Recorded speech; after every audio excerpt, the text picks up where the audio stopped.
I have it like it changes the thing every second. I'm all set. Okay.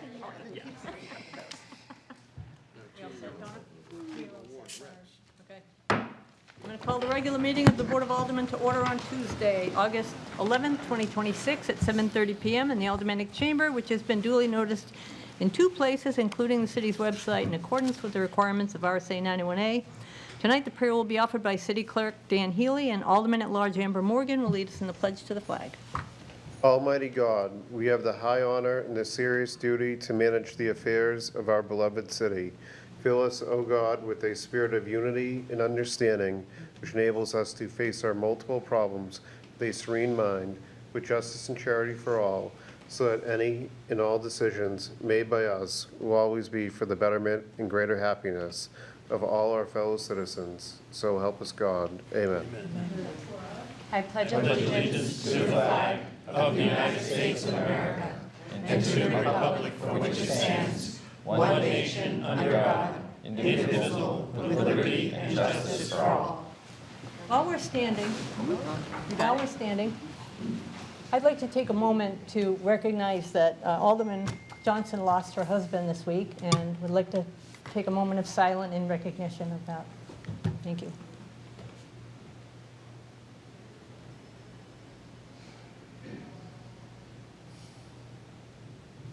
Thank you. Thank you. That's odd. Start the meeting by taking a roll call attendance, please.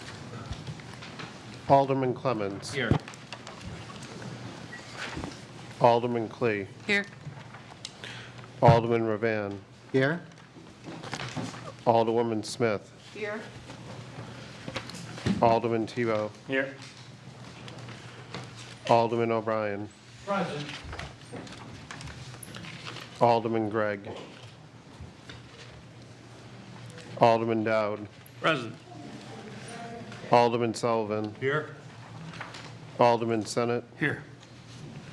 Alderman Johnson. Present. Alderwoman Kelly. Here. Alderman Morgan. Here. Alderman Lopez. Here. Alderman Wilshire. Here. 14 present, 1 absent.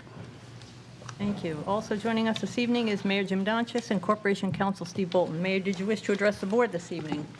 Yes, thank you very much, Madam President. The first thing I wanted to mention is that there have been reports in the news media of water companies, water systems around the United States, Minnesota and other places, that have been attacked from a IT point of view by foreign operatives, maybe from Russia or Iran. And when they get into one of these systems, they try to cut off the water and cause havoc that way. You might recall that our school department suffered an attack, and we incurred quite a bit of expense as a result, although they were able to restore all their data. And thanks to Nick Misevich and his people, they did not get into the main city system, which handles payroll for the school department and everyone else, as well as all of the financial transactions. In any event, we have talked with Penachuk, President Boisvert, John Boisvert, about working together with the city IT department in order to make sure that we exchange information and work together to make sure that both systems, both here in City Hall and at Penachuk, are as invulnerable as possible to these cyber attacks. So I know those discussions are beginning now, and I'm hopeful that we can improve safety for everyone, including our water supply at Penachuk. The other thing I wanted to mention, Madam President, is the meeting that you held at 7 o'clock where the Director Cummings was able to brief you on the findings or the recommendations of the Capital Priorities Committee. The reason that this committee was formed, and President Wilshire and I appointed this first in the previous term. The point of this is that the city has many different capital projects that could be done, but as we review the cost of all these things, and costs continue to rise all the time, the city cannot afford to do all these projects, especially in the short term. So the idea here was to establish priorities, which projects are more important and should be undertaken first. That is and in the previous term, the goal was to try to bond no more than $30 million a year, but 25 with $5 million reserved for any kind of emergencies which arise. And Director Cummings, I know, briefed you on the conclusions of the continuation of the Capital Priorities Committee, which finished its work last night. So I just wanted to put that in perspective and give you a little history for those of you who may not be aware of how this has all arisen. In any event, Madam President, that's all I have for tonight. Responses to the remarks of the mayor? Seeing none? Recognition period. None. Discussions and/or presentations. Tonight we have Taylor Berry, summer intern and fellow with the UNH Sustainability Institute, City of Nashua 2024 Greenhouse Gas Inventory and Analysis. I'm going to recognize Sustainability Manager Deb Chisholm. Hi, good evening. Deb Chisholm, Sustainability Department Manager. I am here to introduce Taylor Berry to you. Taylor is a junior at UNH, a fellow at the UNH Sustainability Institute, former student rep on the Environment and Energy Committee here, Nashua resident, and favorite summer intern. Taylor's been great. She's been up for absolutely anything we threw her away, whether that was kayaking on the Nashua River, pulling invasive water chestnuts, throwing out her clothes after she was done with that, enduring 3-hour evening Conservation Commission meeting, or reviewing municipal bus system. She stayed. She came back every day. She spent most of her time working with Levent and Doria, my coworkers in Sustainability Department, evaluating the city's greenhouse gas emissions. And tonight, Taylor is here as her final presentation to present the findings and her recommendation.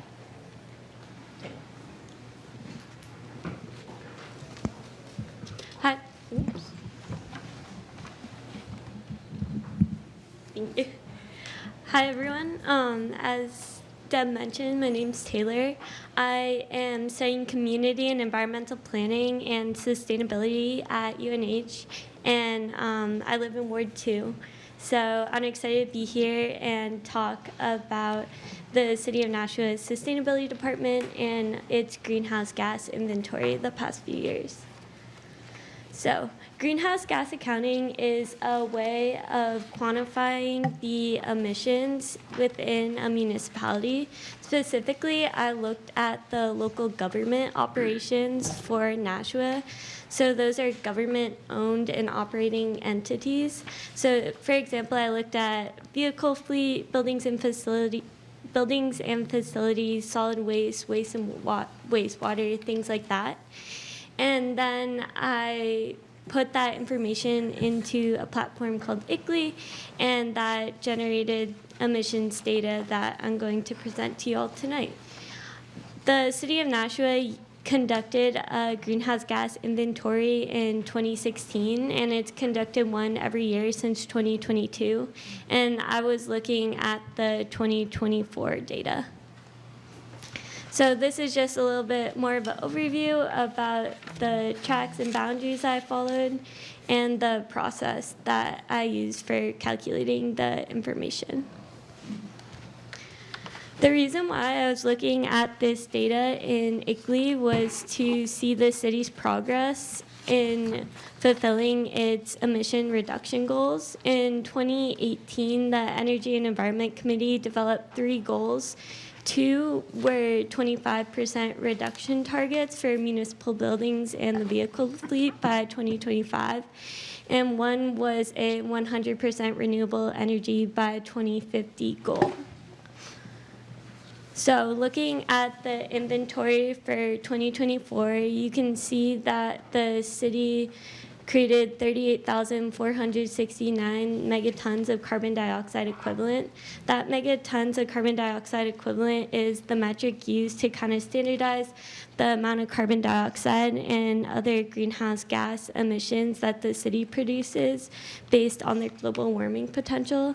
So that's kind of a big number, and it can be hard to conceptualize. So on the right-hand side, you can see some symbols that I use to illustrate what exactly that 38,469 megatons of carbon dioxide equivalent is equal to. But looking at the graph here, you can see that the three highest sectors that the city produced emissions in were solid waste, buildings and facilities, and vehicle fleet. Starting in 2022, the city started calculating employee commute, which falls within the Scope 3 sector, which are emissions not directly controlled by the city and more just upstream and downstream emissions. So you can see here that the city just really compared the Scope 1 and 2 emissions between 2016 and 2024 in order to maintain continuity. But between 2016 and 2024, you can see that the city increased its emissions 1.05%. That's not meeting the city's 25% reduction goals by 2025. It is worth noting that the city has grown in population since then, so the fact that we're able to keep emissions at the same level as 2016, despite that population growth, even at a municipal level, is pretty good. And here you can see the appropriated inventory. We didn't have access to the square footage and number of vehicles just due to the sheer size of that data. So instead, the ICLEI staff recommended that we appropriate the information by the number of municipal staff within the city.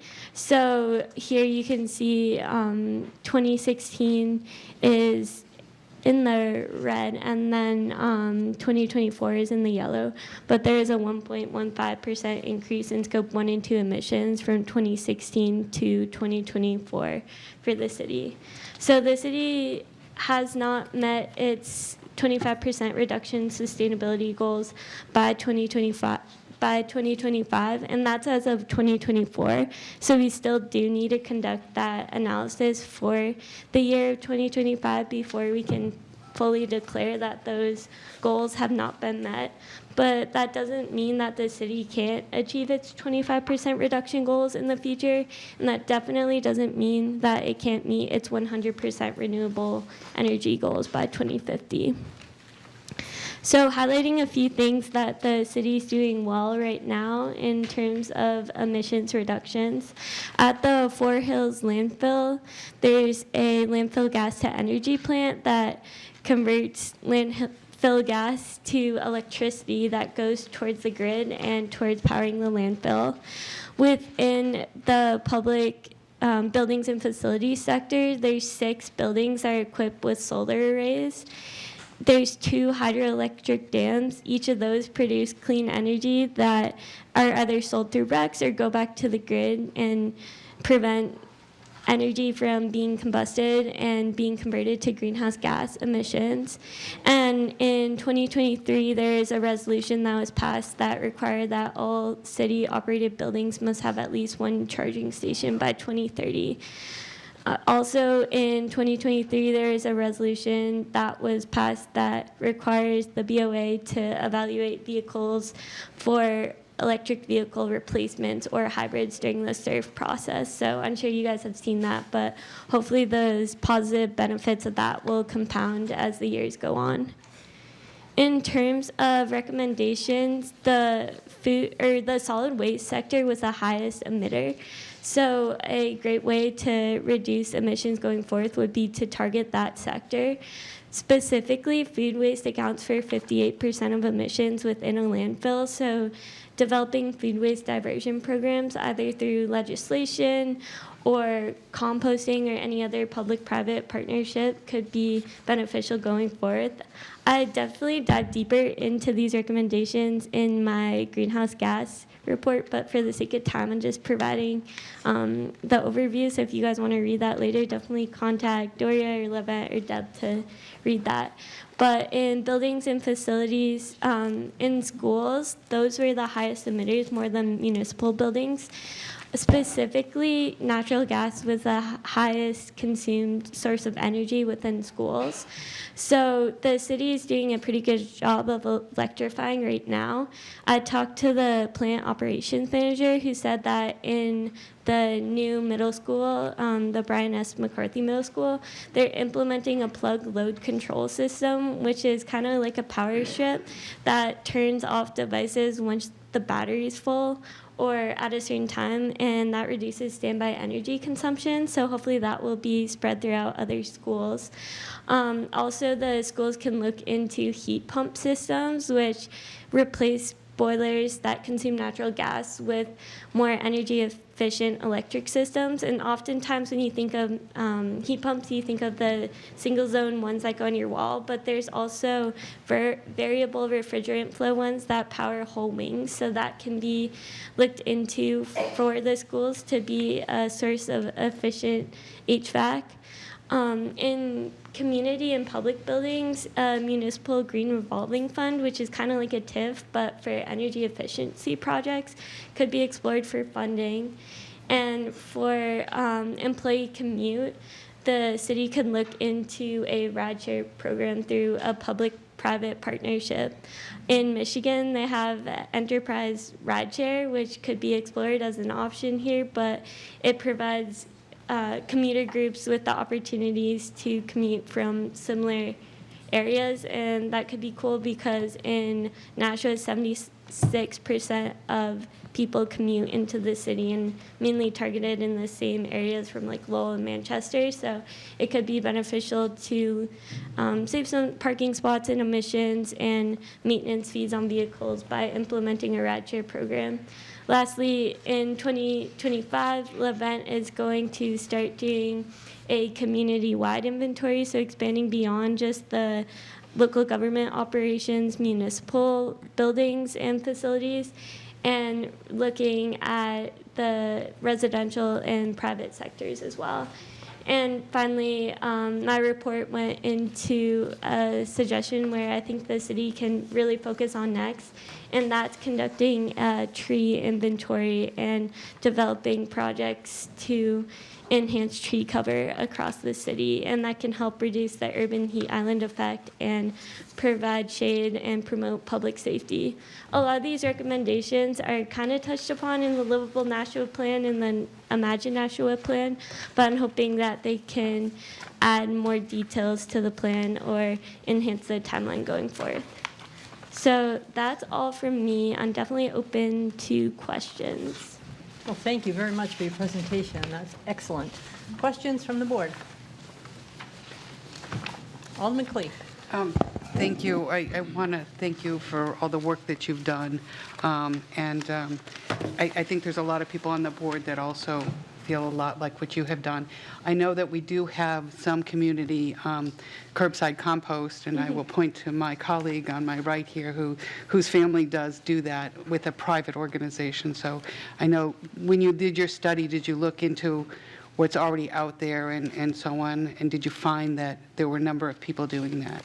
Yeah, are you talking about Grow Nashua? Yes. Yeah, my family does that too. But yeah, Grow Nashua is a great organization, and they've definitely prevented thousands of pounds of food waste from going into the landfill. The sustainability department has talked with Grow Nashua before about partnering with them, and Grow Nashua doesn't really have the resources to expand to a citywide composting program at the moment, so we could look into that more, but I also provided some other public-private partnership opportunities to pursue. I think if the city does do that, it could be great if they do it in a way that still keeps Grow Nashua around while providing this other opportunity. But yeah, I think composting would definitely be a great opportunity to explore. Thank you so much for your time. Alderman Sennett. Thank you, Madam President. I don't have a question. I just want to commend you on the work that you've done. I'd like to encourage my colleagues, if this is at all your wheelhouse, sustainability, renewable energy, definitely reach out to the folks in the Sustainability Department for a copy of the full report that Ms. Berry's done. I got the, I think, full extended preview at the Conservation Commission last week, and it goes into a lot of good detail. There's a lot of good information in there, so I highly recommend it. Thank you. Alderwoman Kelly. I also wanted to just thank Ms. Berry for her work. She worked on the Energy Environment Committee for us for a number of years, and I was grateful to get this report, and I want the long report so that I can make some recommendations. So thank you. Yeah, of course. Anyone else? Thank you very much for being here this evening. We appreciate all the work you've done, and keep it up. Thank you. Thank you.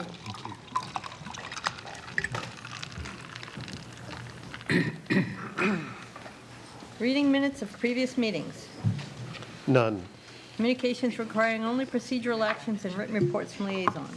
Communication has been received from Wayne R. Husband, P.E., Senior Traffic Engineer, regarding Division of Public Works support of pending legislation O-26-016. Communication has been received from Lisa Photo, Director of Public Works, regarding referral from Board of Aldermen R-26-046. Communication has been received from Sam Durfee, AICP Planning Manager, regarding referral from Board of Aldermen on Resolution R-26-046, authorizing the sale of surplus property.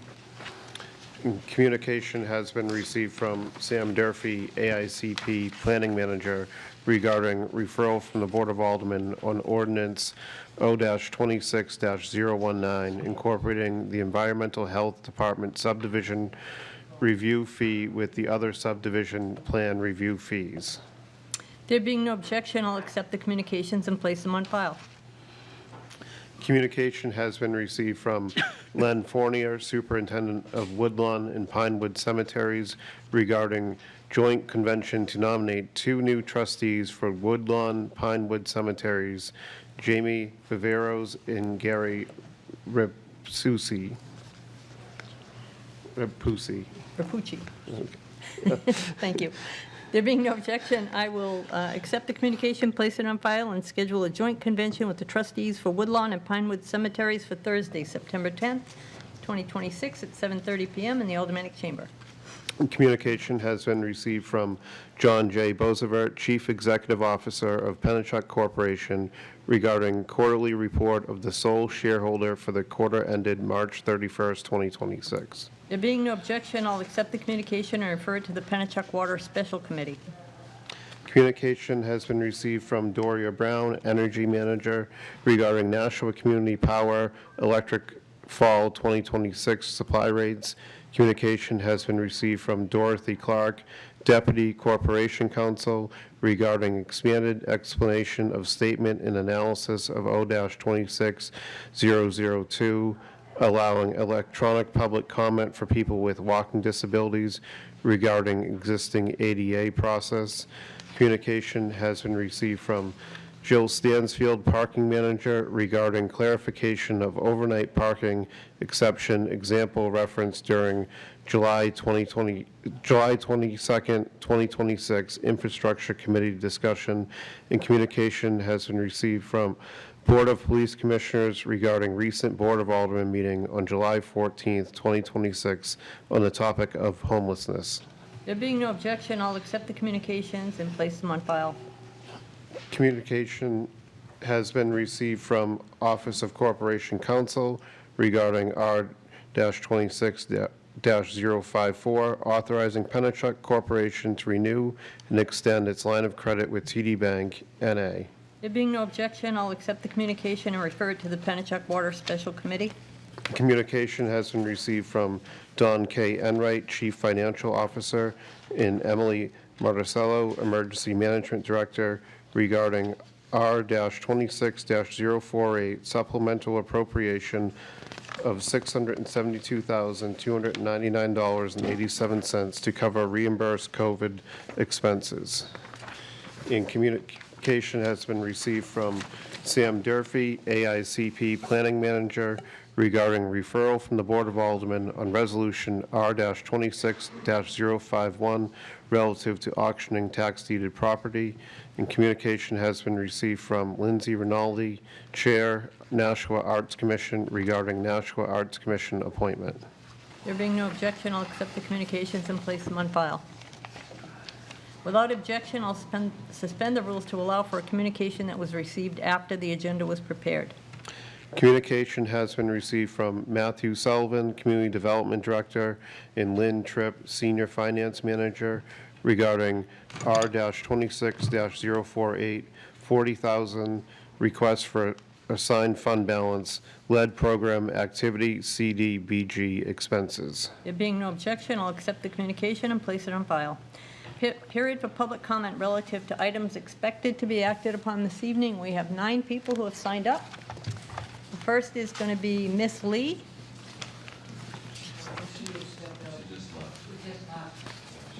Okay, Stacy Brown. You're not going to speak? Okay, well, we're going in order of the list, so if you want to speak, now's your opportunity. Okay. Jose Batiste?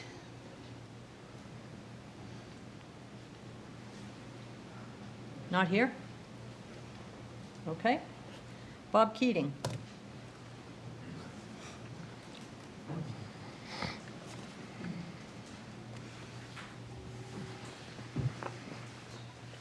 Hello, my name is Bob Keating. I live at 5 Copeland Woods Drive here in Nashua, and I'm speaking about the gap analysis.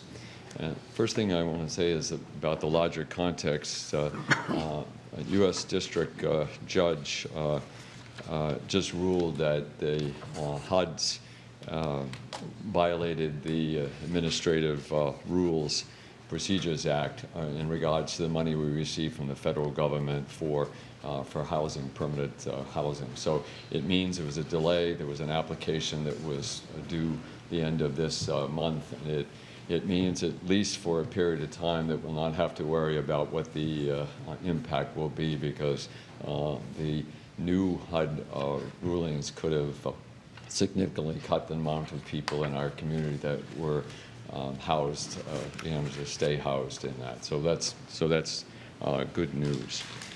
So I want to offer my own thoughts about sort of a gap analysis, and I want to preface it by saying that I think repeatedly over the period of time that I believe that over years our elected officials have worked hard to try to change the picture that we have. But unfortunately, and I've said this about myself, is that I've been part of this for a long, long time, and that we're still not at a place that it's hard to imagine, but it is accurate. So my following remarks are in that context. All of us here know that we need more shelter and housing for the most vulnerable, the homeless, and for that matter, for many of us in our community. All of us know our most vulnerable need shelter and housing now. Delaying 3 years for the full build-out is not good. Some of you are aware that there is a proposal being developed collaboratively to able to shelter all who need it. All of us here know that not having a safe, secure place to sleep day after day is dangerous to your health, and undermines a sense of community for us all. All of us know that we have a place to shelter nearly everyone who needs it in a community. Is the Elm Street property. We can do this. We can do it right now while building and developing a more secure plan. I hope that this is the time that we do make that difference. So, thank you. Andy Pullman?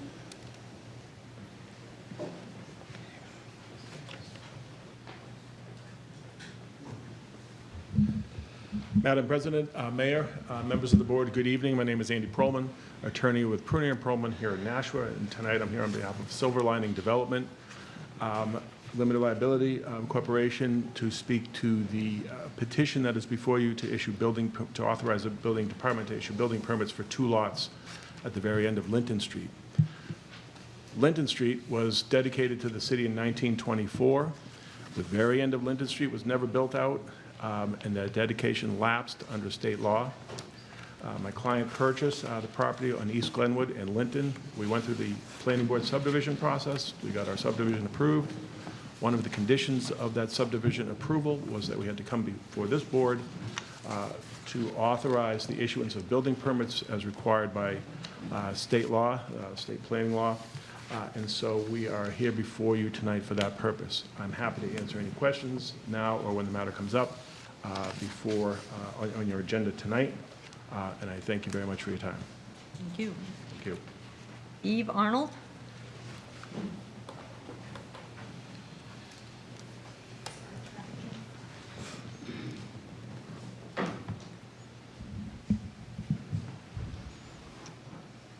Hello, my name is Eve Arnold, and I am a resident of Nashua in Ward 4.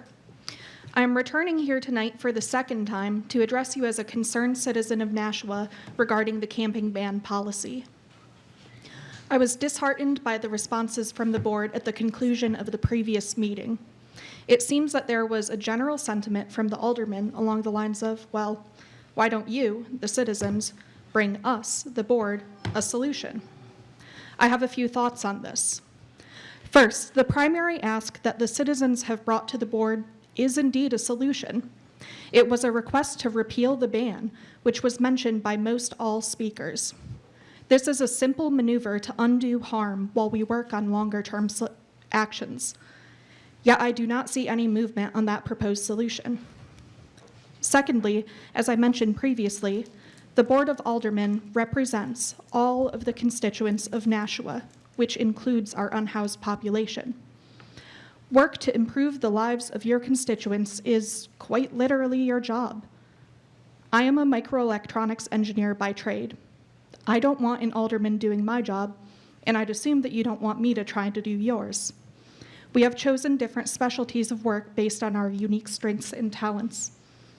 Which brings me to my third point. There are those in your midst who are already, are y'all listening? It's not on the agenda. This isn't on the agenda, so it's not on the agenda. It is R26-049. I'm getting to it. There are those in your midst who are already actively trying to work to identify meaningful solutions. Alderman Gregg was planning on kicking off a gap study to facilitate discussions between knowledgeable community members and the Board of Aldermen. This would have been an excellent opportunity to get the right people in the room to identify concerns, research success cases in other municipalities, and work together on defining actionable steps to improve. However, there is a motion, R26-049, on the table in Section 14, Unfinished Business Resolutions, to indefinitely postpone this action. You are hobbling yourselves in the most promising path forward. You've asked for a meaningful path for change, and yet are prepared to take it away before it even starts. Therefore, I am urging you to take action in voting against the indefinite tabling, and instead to support Alderman Gregg in working together for meaningful change by supporting her upcoming gap study with your resources, knowledge, ideas, and time. Thank you. Thank you. Ben Heaney?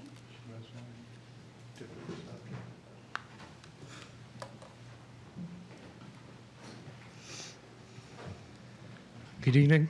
My name is Ben Heaney. I'm a resident here in Nashua in Ward 6. I'm here to speak about the gap study and its context and the larger issues that face our unhoused community. 2 weeks ago, when we last came to participate in the conversation about how this city treats its most vulnerable residents, we were frustrated. We were frustrated because so many people turned up last fall to tell this body that they did not want anybody's existence to be illegal. And then this body went against the wishes of its constituents and passed 2 ordinances banning survival. We were frustrated because after we spoke at the ballot boxes and removed members who supported the bans, the ordinances remained in effect. We were frustrated because the promises to mitigate the harm of these survival bans were empty. Despite the rhetoric, shelters were closed and resource centers were denied. We were frustrated that the city can never quite find the money to properly help people, but budgeted 10,000% more for law enforcement than Health and Human Services.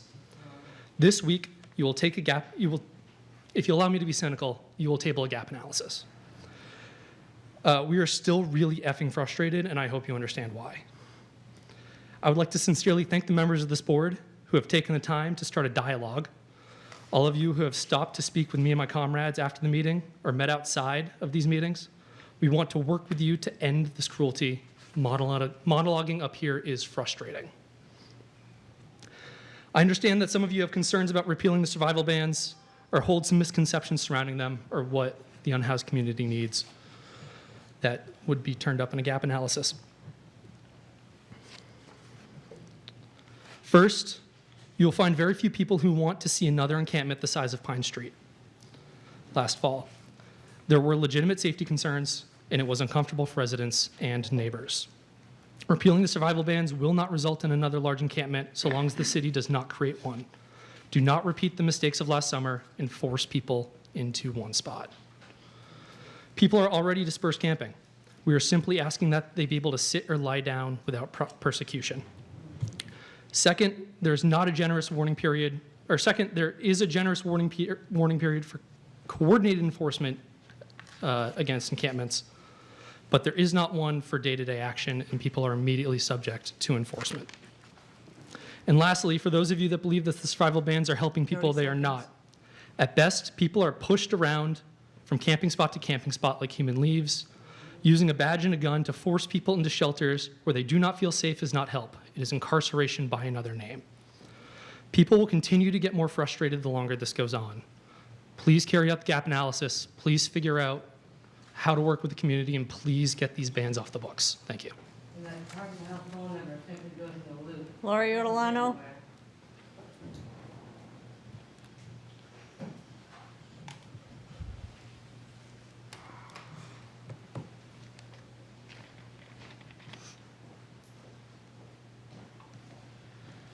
Laurie Ortolano, Nashua. I've got a number of things in a short period of time here. I listened to Personnel and Administrative Affairs. I see that you have a person to be appointed to the Arts Commission, Ms. Carlson. I'm asking the board to not appoint in that position and to consider a different candidate who might be a younger candidate who would have an opportunity to serve. I gave a lot of thought to this. The conversation at the Personnel and Administrative Affairs meeting was very uncomfortable, raised some really legitimate concerns, I thought, and went on for a very long time, and I think we should celebrate this woman's service. She still serves on a number of other boards, but when I heard there were other people wishing to step in, I'd like to see some change, and I think mixing it up a little is a good idea. Marching on to R26048 regarding the supplemental appropriation of $1.6 million. I saw the letter from Finance regarding the $672,000 deficit for, I think, fire department money from FEMA and COVID reimbursement. I am very concerned about that. Please do not support that. I want to know when the deficit was known. We just finished our budget cycle. We were off by 50% of what we needed and couldn't get the money back from FEMA after requesting twice. I do not know how well the board was informed, but that is an awful lot of money to come hat in hand, ask for now at the start of a budget cycle, and I do not support that. Also within that same ordinance, the $40,000 expenditure addressed by Mr. Sullivan regarding administrative leaves and salaries. I sent you all a right to know I put in. In my opinion, it was not lawfully responded to, which is why we have litigation. I also asked I also learned tonight, and I thought I would coming here, that a letter was dropped to you just now, and I haven't had a chance to review it. And it wasn't even written in my right to know response that this information was coming, which might have been helpful or part of my right to know response. So I'm a little frustrated by that because I can't speak to it. Regarding 049, the tabling I thought was very unfortunate. I really think that you lose nothing in having communication. And I do think every member of this chamber needs to be in a non-public session to get the update on what's going on with the Homeless Resource Center and our homeless situation, that a few members during the Personnel Administrative Affairs Committee mentioned that they 30 have knowledge of, but not everyone else. We need to get everyone on board, and that requires a non-public session of the full board, and allowing that committee to meet and talk does no harm at all. I'd like to go on to 026-018. I support eliminating the 15-minute time limitation because it's not used. And regarding 026-021, individual public comment being increased to 4 minutes, let's go for it. I think it's good. I think it's positive, and it certainly wasn't done for me, Mr. Tebow. I didn't ask for it. I didn't ask for the legislation. I didn't need it. I do pretty well in 3 minutes. I just railed through 7 or so things. Your time is up. I don't Ms. need it. Olano. Thank you. Myra Nikitas?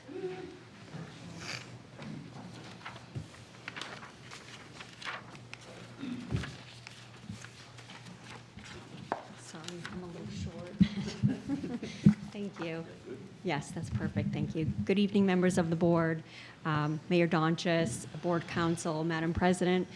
Myra Nikitas, traveling Tooth Fairy, along with my co-fairy and co-founder, Mary Duquette. We're asking for your boards to vote in a positive way, and your support this evening is for the final vote to allocate funds to our program, Traveling Tooth Fairies.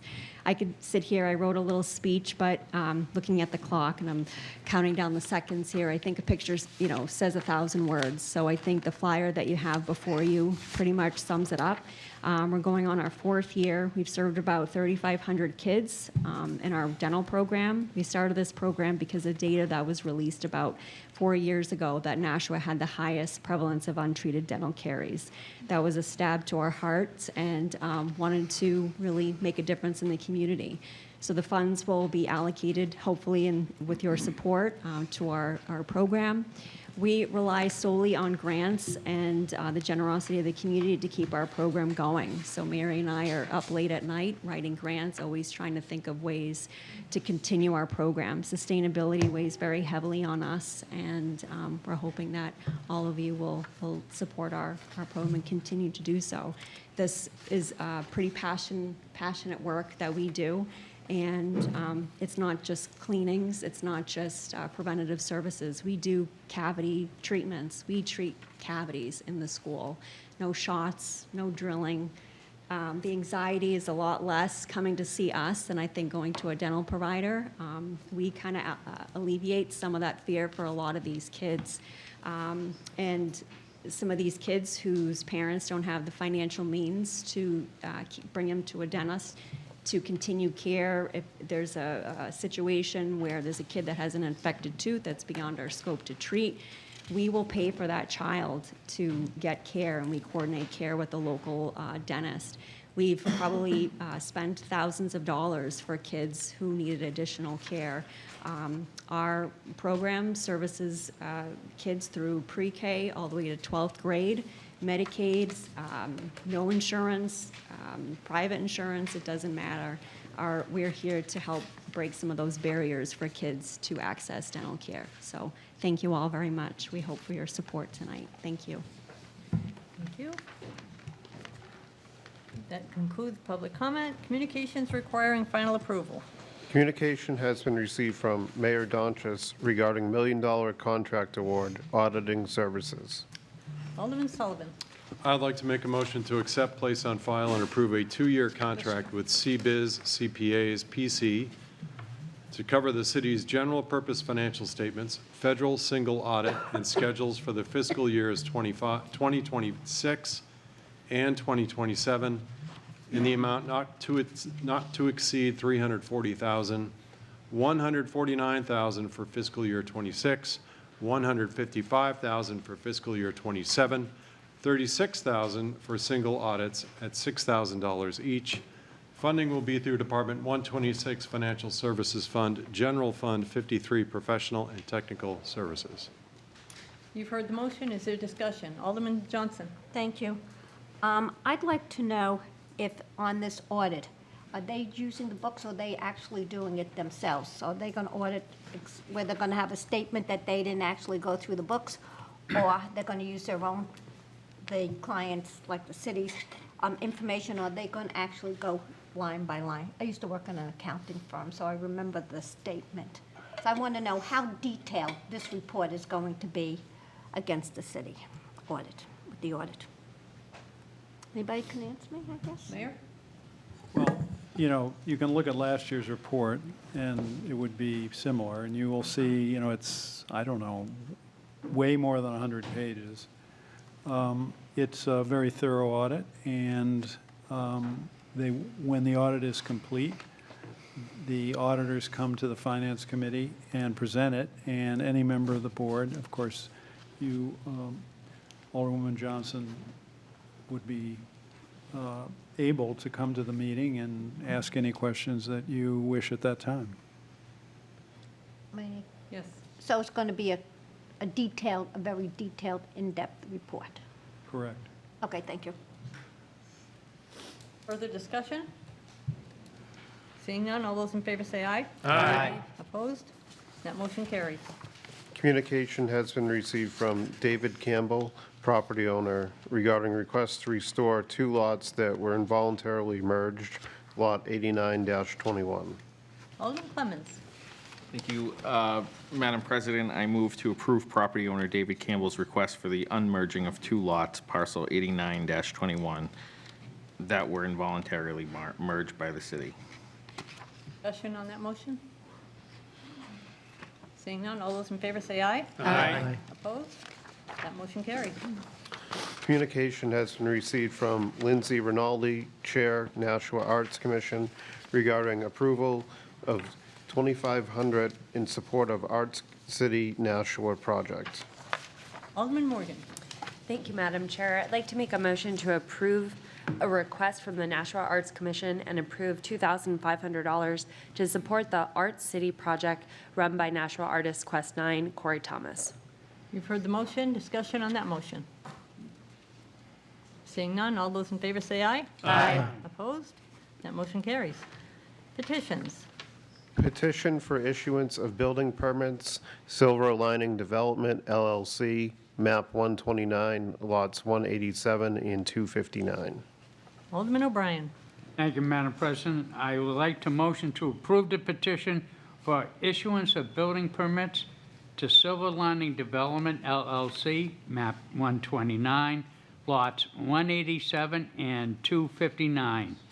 Remove the signature page, which includes dates, corporate counsel's signature, and city clerk's signature, as a public hearing is not necessary, and file with the Hillsborough County Register of Deeds the notice of the limits of the municipal liability and waiver of liability of the city of Nashua pursuant to RSA 674, ;41, waiver. And Madam President, may I speak briefly to this? Alderman O'Brien. Thank you, Madam President. For those who question this, this is basically I hate to belittle it, but it's a house cleaning item. This was recommended by our corporate counsel, and it's in agreement with all parties who are involved with this. So this will help to expedite the project, which is a good thing for us. And I urge your support. Thank you, Madam President. You've heard the motion. Is there further discussion? Seeing none, all those in favor say aye. Aye. Opposed? That motion carries. Nominations, appointments, and elections. Airport Authority, Joseph Duquette, reappointment, term to expire August 31st, 2031, 32 Hills Ferry Road, Nashua, New Hampshire, 03064. There being no objection, I'll accept the appointment by the mayor as read and refer this to the Personnel Administrative Affairs Committee. Reports of committees. There being no objection, I'll declare the report of the May 13th, May 14th, and May 21st Budget Review Committee, place them and accept them and place them on file. There being no objection, I'll declare the report of the November 10th, 2025 Committee on Infrastructure be accepted and placed on file. There being no objection, I'll declare the report of the November 17th, 2025 Human Affairs Committee be accepted and placed on file. There being no objection, I'll declare the report of the May 28, 2026 joint meeting, Committee on Infrastructure and Board of Public Works be accepted and placed on file. There being no objection, I will declare the report of the June 24, 2026 joint meeting of the Committee on Infrastructure and the Library Board of Trustees be accepted and placed on file. Confirmation of mayor's appointments. Arts Commission. And Judith Carlson has withdrawn her reappointment to the Arts Commission. There being no objection, is this right here? Yes. Okay, there being no objection, we'll confirm the new appointment of Michael McDowell, 217 Main Street, Nashua, with a term to expire on June 9th, 2029, to the Arts Commission. Is Mr. McDowell here this evening? Nope, they will be sworn in at a later date. Unfinished business resolutions. Second reading of R-26-046, authorizing the sale of surplus property. Alderman O'Brien. Thank you, Madam President. I'd like to motion for final passage of R-26-046. You've heard the motion. Is there discussion on that motion? Seeing none, all those in favor say aye. Aye. Opposed? That motion carries. Second reading of R-26-048, relative to the supplemental appropriation of $1,607,694.55 for various expenditures from miscellaneous revenue, facility, and field rental fees, and assigned fund balance. Alderwoman Kelly. Thank you, Madam President. I'd like to move for final passage of R-26-048 by roll call pursuant to Charter Section 49. You've heard the motion. Is there discussion? Alderman Sullivan. Thank you, Madam President. I'd like to make a motion to amend R-26-048 to R-26-048A through G. And can I speak to it, please? You can. I watched the budget meeting that occurred after the Special Board of Aldermen, and there some folks spoke out that they didn't like how the omnibus structure was for the resolution. And I understood as I watched it that the question was split and all the votes were taken singularly on each line item. However, at the end, it all got repackaged and voted on as one resolution. In emailing Corporation Counsel, I asked him, is there a way to split it and keep it split? And he recommended R-26-048A through G, which will allow us to take each line item singularly and take a vote of the board and vote it up or down. Attorney Bolton. I did not recommend it be done as an amendment. The correct procedure, should be done by splitting the question into 7 parts, each separate part to be designated A through G, and each to be voted on separately. That would be the proper motion. Alderman Sullivan. All right, so please help me out here. It's I'm not a motion to amend. It's a motion to divide the question. Okay, I'd like to make a motion to divide the question into R-26-048A through G. Each to be voted on separately. Each to be voted on separately. Okay, you've heard the motion. Discussion. Alderman Johnson. Thank you. I was the one who brought this up in the committee because I feel that there's some part, and I have to apologize, I don't have this in front of me. It's just been a heck of a week right now, but I remember a lot of it. I wanted to take the Tooth Fairy and Ledge Street School and voted on those two on the merits of it because it was gaming money. And I felt that that was separate from the rest of the legislation. And then I asked for 2 others where we got the money from fees for rehabilitation on fields. So I wanted those 2 to be together. I had a lot of questions of the $672,000 on the COVID FEMA money, which I want to say the passing of Mr. Fred Doucette. It was sad. He was the FEMA director here in Boston for New England.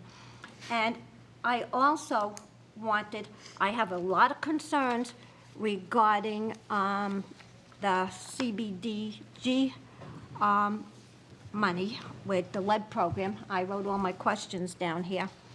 And there was also that somehow we just did the budget and we didn't put enough money in the retirement fund. So now we have to fill it up. I think that was about $500,000 if my memory serves me right. And I felt that each one had its own merits and we should vote on each line item or combined, like I said, and let that pass. And if there's anything that we feel that needs to be discussed more, then we could send it back to committee, if that's appropriate. Is that through, may I ask that through council? Yes. Would that be appropriate? As to each separate part, A through G, Yeah. anything that would normally be appropriate is appropriate. Okay. So any one of those parts can be amended, can be passed as is, could be indefinitely postponed, can be referred to committee. Whatever you do under normal procedures could be done to any part. Thank you very much, appreciate it.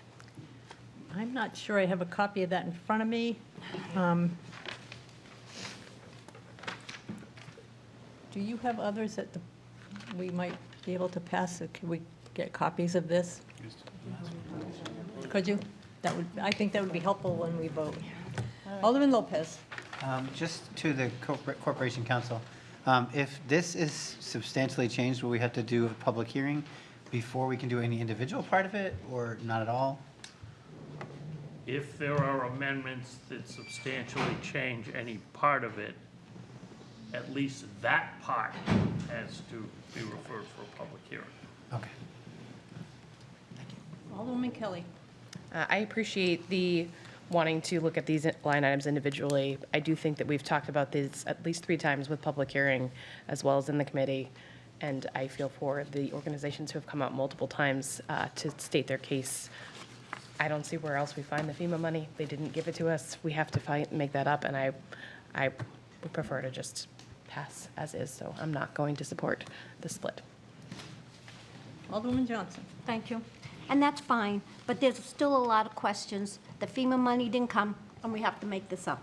And then we have this lead program that I'm reading this here now, and my problem is lead program employee conference expenses. How many employees? Lead program employee separation pay. For whom? How many employees? Lead program administrative leave benefits, 100% of employees, and it gives the dates. These are unanswered questions, and we just got this today. You know, granted, I might have had personal problems, but I'm not stupid here, and I understand what I'm reading here, and this paperwork came today. Didn't even give us a chance to ask questions on Friday, so we could have the answers yesterday. And so I have lead program administrative leave benefits, 30% of employees, 7/2/25 to 7/22/25. I mean, this is money here that we didn't get, and we have to make up for this. I think something like this needs more questions answered versus just voting for it, because when it came to the board, when it came to the committee, I started asking these questions. Maybe other people don't want to ask these questions, but I have a responsibility to ask the questions and get the answers to this, because whether you get it from the federal government or you get it from the local government, it's still taxpayers' dollars that we have held accountable, and we need to ask the questions to get the proper answers in order to vote for this. Thank you. Anyone else? Alderman Tebow. Thank you, Madam President. I agree with Alderwoman Kelly. We talked about this. I mean, the questions can still be asked. We're going to vote on the whole thing. We debate the whole thing. We can still ask those questions. It doesn't stop us from asking questions about individual pieces of it. So I don't think splitting it makes us ask questions about each one. We can do that. So if that's the only reason, I would say let's vote for it altogether. But that's just me. That's the way I'm going to vote. But whatever people want is fine. Alderman O'Brien. Thank you. I was in attendance as a committee member at this particular meeting, and it was brought up to split the question. And we went through each item as was the request of one of the aldermen. And on the majority, there was only one nay vote. The majority of the committee supported each and every single one. Now, we could rehash this again, and one could say maybe it could be dilatory. But the thing is, it was done at the committee level. So I asked my fellow aldermen, if we're going to start challenging committees, then these automatic meetings could get very long. I mean, we have some faith into what the committee is assigned and what it does. And it was the recommendation of this committee that it goes through. There was only one negative vote on this, not the majority. If there was a majority, I would support it. Thank you. But there was only one. So because somebody is disappointed in what the committee has recommended, I'm not going to say, I'm going to stick with what the committee has, and in the committee's majority has supported this. Thank you. Alderman Johnson. Thank you. I'm not disappointed. I have questions here, and I'm going to ask through the chair that Director Sullivan come up and answer all these questions on this paper, if she will allow it. Director Sullivan? Well, point of order. Take a vote on the Are we, revision. can we take a vote on the splitting first? Yes, we can. I'm Hold going to on. move the question.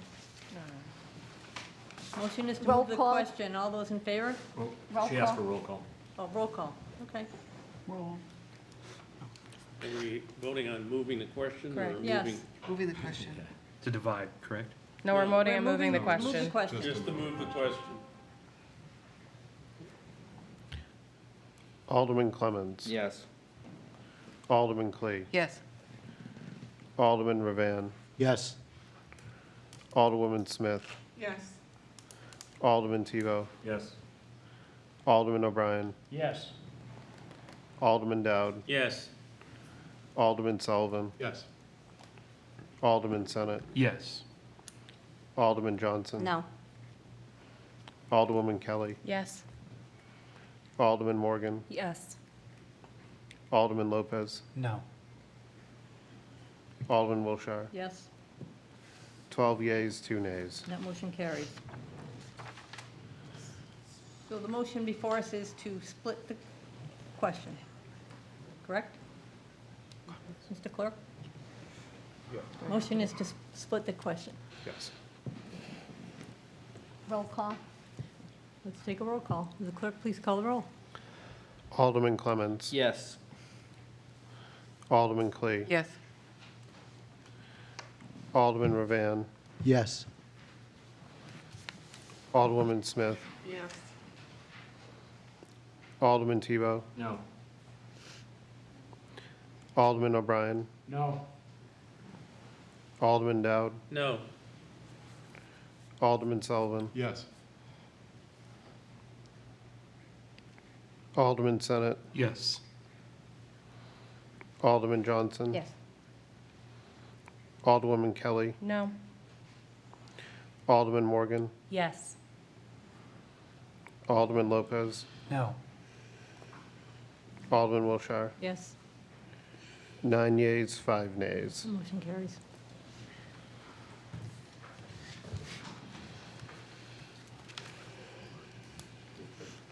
Okay, so what's the board's pleasure? We just vote. We just moved to divide the question. We divided. So we it's just a did line it. We start with We A. start with Each A, line item. which is the first item, correct? Yes, Right. Just each one. Alderman Clemmons.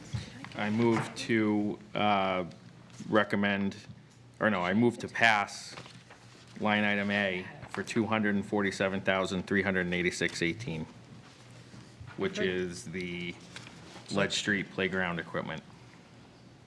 Discussion on that motion? Seeing none, all those in favor say aye. Aye. Opposed? Requires a roll call and two-thirds vote. All right, because the Okay. whole thing. Yeah, yeah. Roll call, All right. please. Alderman Clemmons. Yes.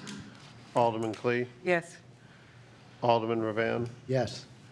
Alderwoman Smith. Yes. Alderman Tebow. Yes. Alderman O'Brien. Yes. Alderman Dowd. Yes. Alderman Sullivan. Yes. Alderman Senate, Yes. Alderman Johnson. Yes. Alderwoman Kelly, Yes. Alderman Morgan, Yes. Alderman Lopez, Yes. Alderman Wilshire. Yes, 14 yeas, 0 that nays. motion carries. Alderman Clee? Thank you, Madam President. It's my pleasure to recommend final passage of, Not I'm recommended. sorry, to pass item B, which is for $100,000 for the dental program traveling tooth fairies. You've heard the motion. Is there discussion on that motion? Seeing none, would the clerk call the roll, please? Alderman Clemmons, Yes. Alderman Clee, Yes. Alderman Ravan, Yes. Alderwoman Smith, Yes. Alderman Tebow, Yes. Alderman O'Brien, Yes. Alderman Dowd, Yes. Alderman Sullivan, Yes. Alderman Senate, Yes. Alderman Johnson. Yes. Alderwoman Kelly, Yes. Alderman Morgan, Yes. Alderman Lopez, Yes. Alderman Wilshire. Yes, 14 yeas, 0 nays. that motion carries. Alderman Clemmons? Motion to pass the funding of upcoming city retirements for $500,000. You've heard the motion. Discussion on that motion. Alderman Johnson? Thank you. I'm not going to support this because this should have been in the budget. Not that, they knew that there was going to be a shortfall in the budget, and it should have been in the budget. And we can't continue to do this. Items that should be in the budget need to be in the budget. Thank you. Alderman O'Brien and then Alderman Tebow. Yeah, I would just like to inform the board of facts. Being a former city employee, the employer does ask out there, who's going to retire this year? Now, there's no demand on that. So it's an ask. Now, if the employee does not want to submit it and announce, because some people do, they just want to quietly go out the door and put it in when it occurs. So you're taking away the access of an employee's right. It does happen within our system. It would be nice if they say, you know, to the whoever, the Board of Public Works Commission or whatever, that, you know, I'm retiring and that's it, but they come up, it's their right to do that. And it comes up, we budget. We have to budget by a particular date. So this number has always got to been floating. It always has, and depending on this vote, always will be. Because that's the employee's right.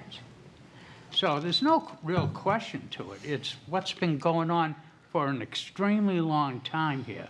So I urge you to support it. Thank you. Further discussion, Alderman Tebow. Thank you, Madam President.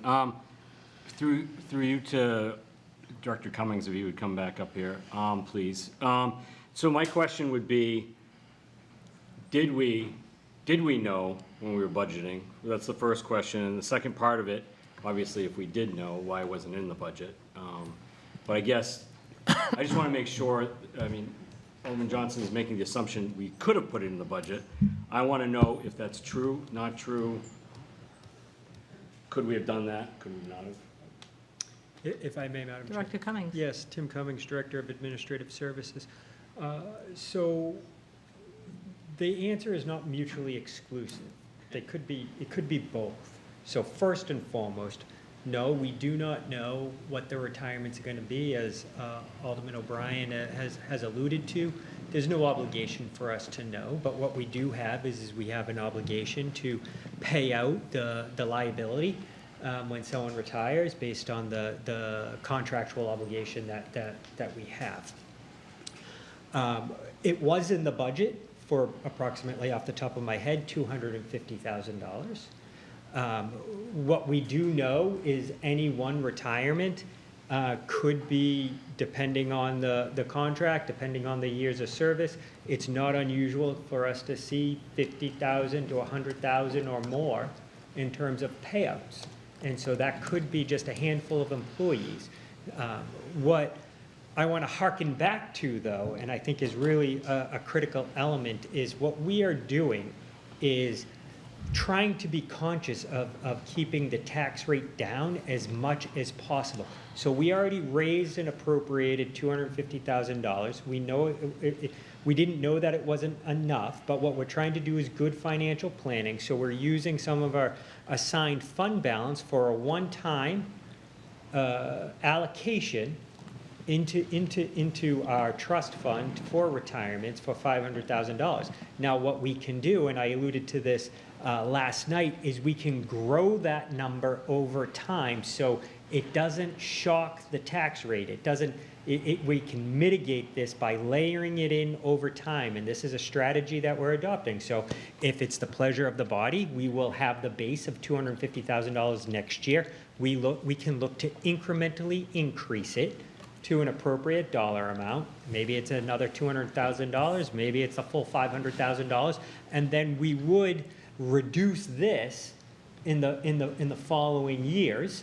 That is a strategy. I would recommend that approach. I would just note that over the years, this is how the city of Nashua has done it. This is not a new request, and in fact, we've come before this body almost annually, and we've asked for a supplemental appropriation for retirements, and that's all we're doing this evening. Thank you. Follow-up? Yes. So, Director Cummings, what you're saying is this is a strategy to help keep the taxes low, but still, or lower, but still also pay the employees who are retiring. And second part of the question is, if we say no to this, what are the consequences? What would happen? Thank you. So to answer the first part of your question, yes, you are correct. This is a strategy to be very conscious of the tax rate and to try to be very mindful of that. What the consequences would be, I can tell you this: we have we have an obligation. We have a duty to pay this out. I think what you'd see is we would have a liability on the books, and we would carry that liability. I will let others speak to what that potential negative consequence could be, but that is the reality of the situation, and we would have to recognize that. Thank you. Thank you. Alderman Dowd? Yes, just to reiterate, we could have put the $500,000 in this year's taxes, and it would have increased the tax rate for the city. We're taking this out of funds that won't increase the tax rate for 27, and putting this aside, we never know exactly who's going to retire. And I believe the discussion was that in anticipation of retirements coming up, that the current amount in the budget was not sufficient. And we're trying to, as he was explaining, we're trying to put money aside, and I'm not sure if this is going in expendable trust fund, so that we don't have to keep adding more money to the actual yearly budget, which increases the tax rate for the citizens. So this is monies that won't increase the tax rate for 27. If we put it in the budget, it would have. So I think it makes a lot of sense that we pass this. Alderman Clee? Thank you, Madam President. My colleague from Ward 2 kind of commented on some of the things that I wanted to say, is that we're using the monies from various expenditures, so on, that weren't spent. So we'd already budgeted it, if I'm correct. But the comment I wanted to make, or the question I wanted to make, is to Director Cummings, and I almost called him Alderman Cummings, I'm sorry. I didn't mean to downgrade you, but anyways, the question I have is, when we do a retirement, I worked for the federal government, and when we did retirement, when we had to consider someone's retirement, we had to consider unpaid leave, as well as, not necessarily sick leave, but annual leave and so on. Is that part of this $500,000 when we do all the calculations? So it's something that we have to pay out to them when they're separating from services, correct? Not just their retirement per se. If I may, Madam Yes, President. Director Cummings. Yes, Tim Cummings, Director of Administrative Services. That is that is accurate and correct. It is contract driven. So each contract, we would have to follow what that language is. Okay. So I have kind of a follow-up question to that. So even if, working for the federal government, one of the things we would do is we'd kind of look at all the people that have been there, how many years they'd been, and we'd kind of try to figure out what it was. But the one thing that was, as my colleague from Ward 2 says, the unknown, was we didn't know how much leave they'd have in the books, or, because we were allowed to carry 240 hours over, and depending upon your pay, it could be quite substantial, having to be payout and so on. So I want to make that comment, but the thing that I want to add to is what we discussed last night, not just on this, but on other things such as SURF, that we would slowly grow those funds through the operating budget, hoping that every year we don't have quite as large a supplemental so that we can not have to go into this and not have to do this kind of a pool. Is that correct? So this isn't the only thing we're going to be trying to do that correcting, as I would say. Is that correct? That is correct. Again, Tim Cummings, Director of Administrative Services. This is a strategy that I would recommend approaching some of these issues to layer in, to accommodate and reasonably plan for and pay for our costs that we have. And this is a cost that we have. I would suggest it should be in the operational budget, and we should work towards that over time. Okay, thank you, Madam President. I've said enough. Alderman Johnson? Thank you. May I ask Director Cummings a question? You may.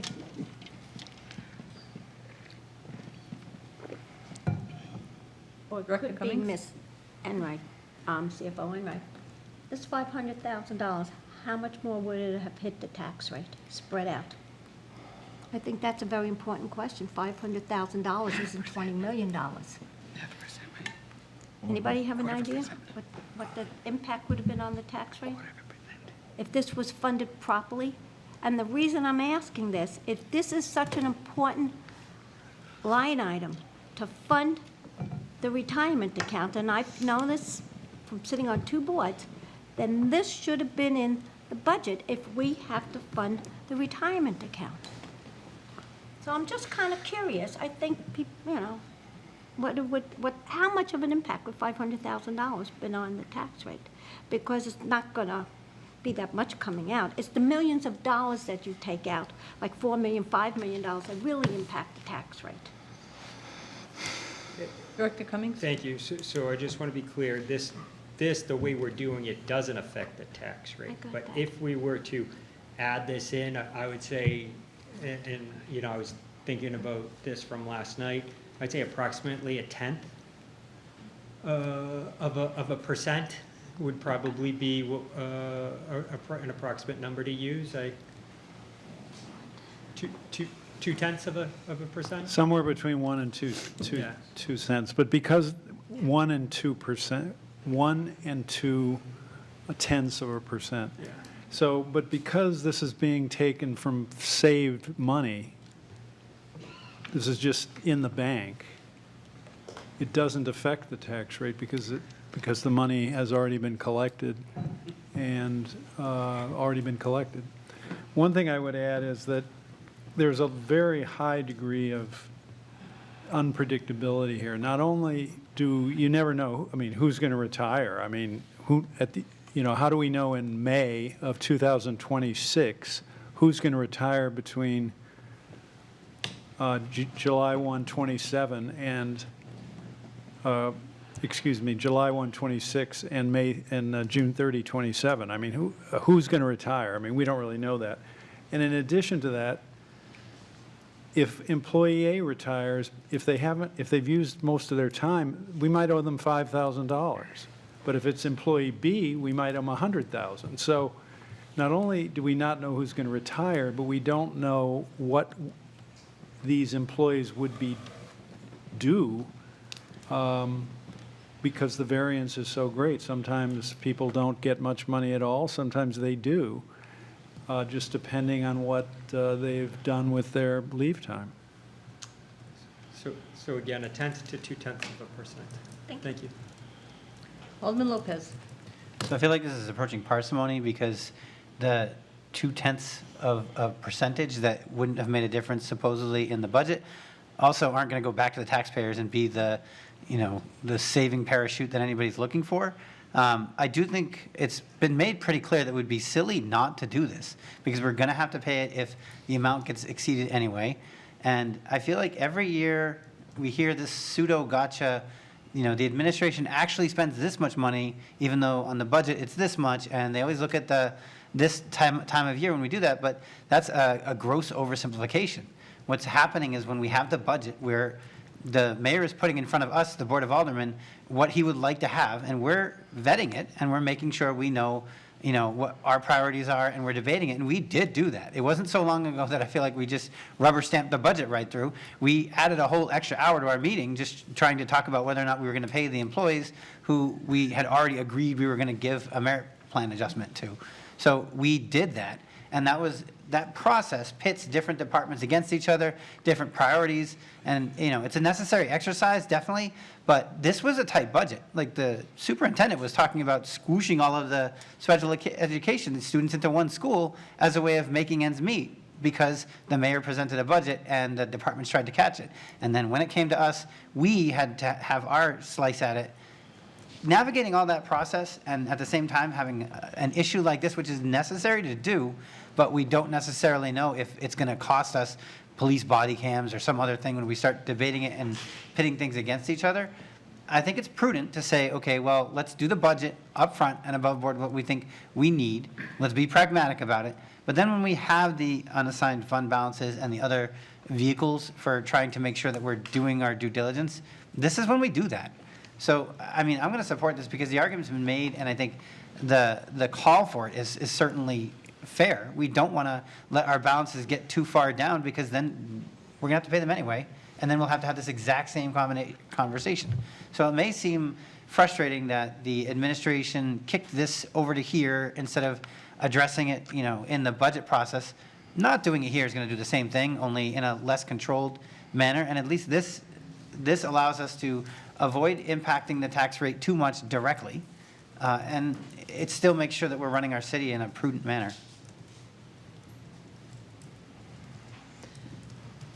Okay. The motion is to fund upcoming city retirements at $500,000. Would the clerk call the roll, please? Alderman Clemmons. Yes. Alderman Clee. Yes. Alderman Ravan. Yes. Alderwoman Smith. Yes. Alderman Tebow. Yes. Alderman O'Brien. Yes. Alderman Dowd. Yes. Alderman Sullivan. Yes. Alderman Senate. Yes. Alderman Johnson. No. Alderwoman Kelly. Yes. Alderman Morgan. Yes. Alderman Lopez. Yes. Alderman Wilshire. Yes. 13 yeas, 1 nay. And that motion carries. Alderman Clemmons. Thank you. I move to pass salaries and non-salary expenses for the lead grant activity for $40,000. You've heard the motion. Discussion on that motion. Alderman Johnson. Yes, I'd like to get some answers to this page that was given to us tonight from Director Sullivan on Director the Sullivan. employees and all that information. Thank you. Director Sullivan?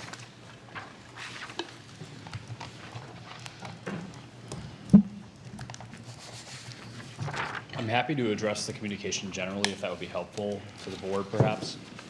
First, I want to apologize for the late arrival of the communication, Alderwoman Johnson, but I think we can all understand that a number of questions were asked, certainly at the committee meeting, and I want to ensure, working with Lynn Tripp, that you had accurate answers as to the justification for the $40,000.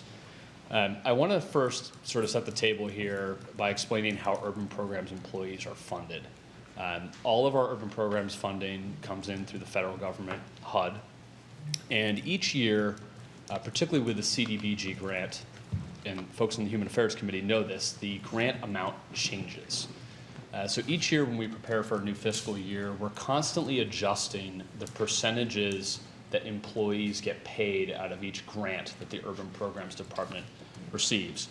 One example of that is here, and that is that for a period of time, an individual may have 30% of their salary paid out of a certain grant. For another period of time, they may see 40% of their salary paid out of a grant. It's a constant moving picture as we go through the fiscal year and as we set the fiscal year budget within urban programs. So I want to start by saying that when it comes to the CDBG administration salary expense, the reason that we had over expenditure on CDBG in our admin lines is in fact because of the fact that lead program expenses were controlled at a later point in the year. So when we set out, when we created the CDBG budget and we created the lead program budget, we were fully aligned at the beginning of the fiscal year to not have any overages across the board.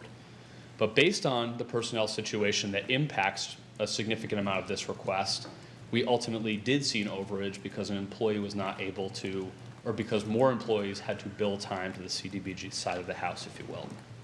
It's a complicated situation, but ultimately that's why that overage exists. Relative to the periods of administrative leave contemplated here, I'm not going to discuss the personnel situation this evening. I know you all can appreciate that. I just want to be clear about that. But what I can discuss is the periods of leave that are contemplated here for 2 employees. One of the employees was a 30% lead-funded employee during the period of time identified there. One employee was a 100% lead grant-funded employee. The periods of time, I think, speak for themselves. The 30% employee was out from July 2nd through July 22nd.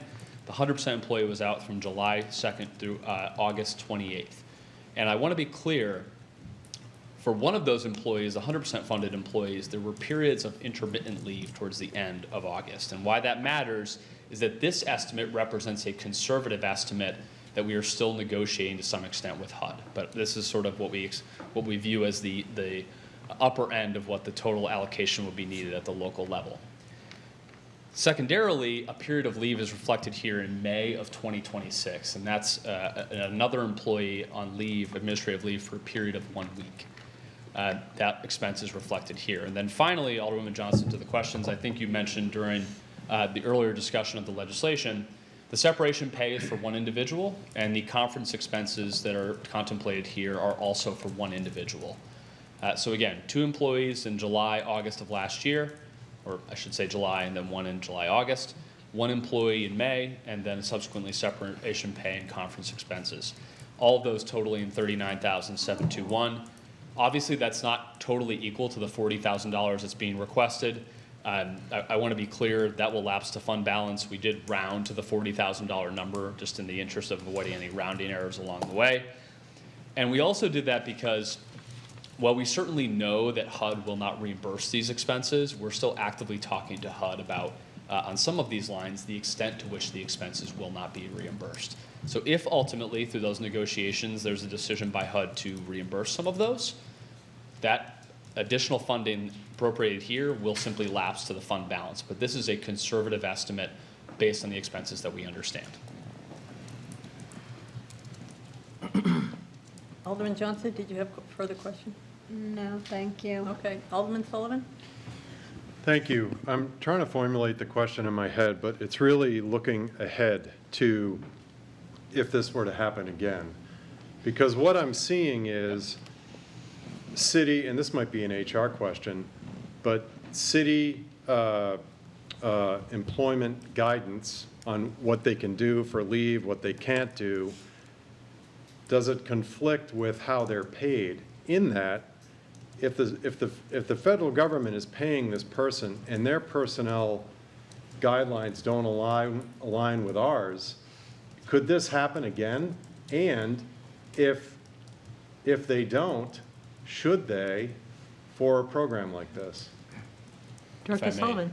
Madam President, Alderman Sullivan, I think it's a great question, and it's not.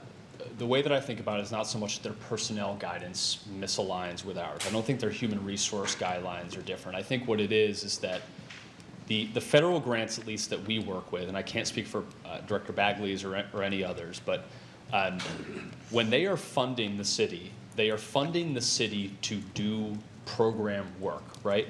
And I explained at the committee meeting that there are some gray areas here. If someone goes out for a week of vacation, our funding entities totally understand that as a reasonable program expense. It's customary to someone being employed by the city and to that program. The difference is that when an employee is on administrative leave, in this case non-disciplinary administrative leave, but not working actively on the program for a fairly extended period of time, and put on administrative leave by the city, it is HUD's position they will not reimburse that time because of the circumstances surrounding. So it is, forgive this term, but it's case by case in a sense, based on our communication with the federal entity that's funding us. So your question, is this a liability for future scenarios? Absolutely. In the event that we had another period of leave under certainly this grant that HUD told us they would not reimburse, we would be coming back for an appropriation to fund that. And the reason for that is the way we present these grants, the way I'll use the term sell them to all of you, is that they are 100% federal funded. It is taxpayer money, certainly, but at no point during the lead grant appropriation of $7.7 million did I represent that there would be local dollars used here. So that's why I'm here this evening. It is a liability, and I don't really want to think about it this way, but the city has received tens of millions of dollars from these lead grants.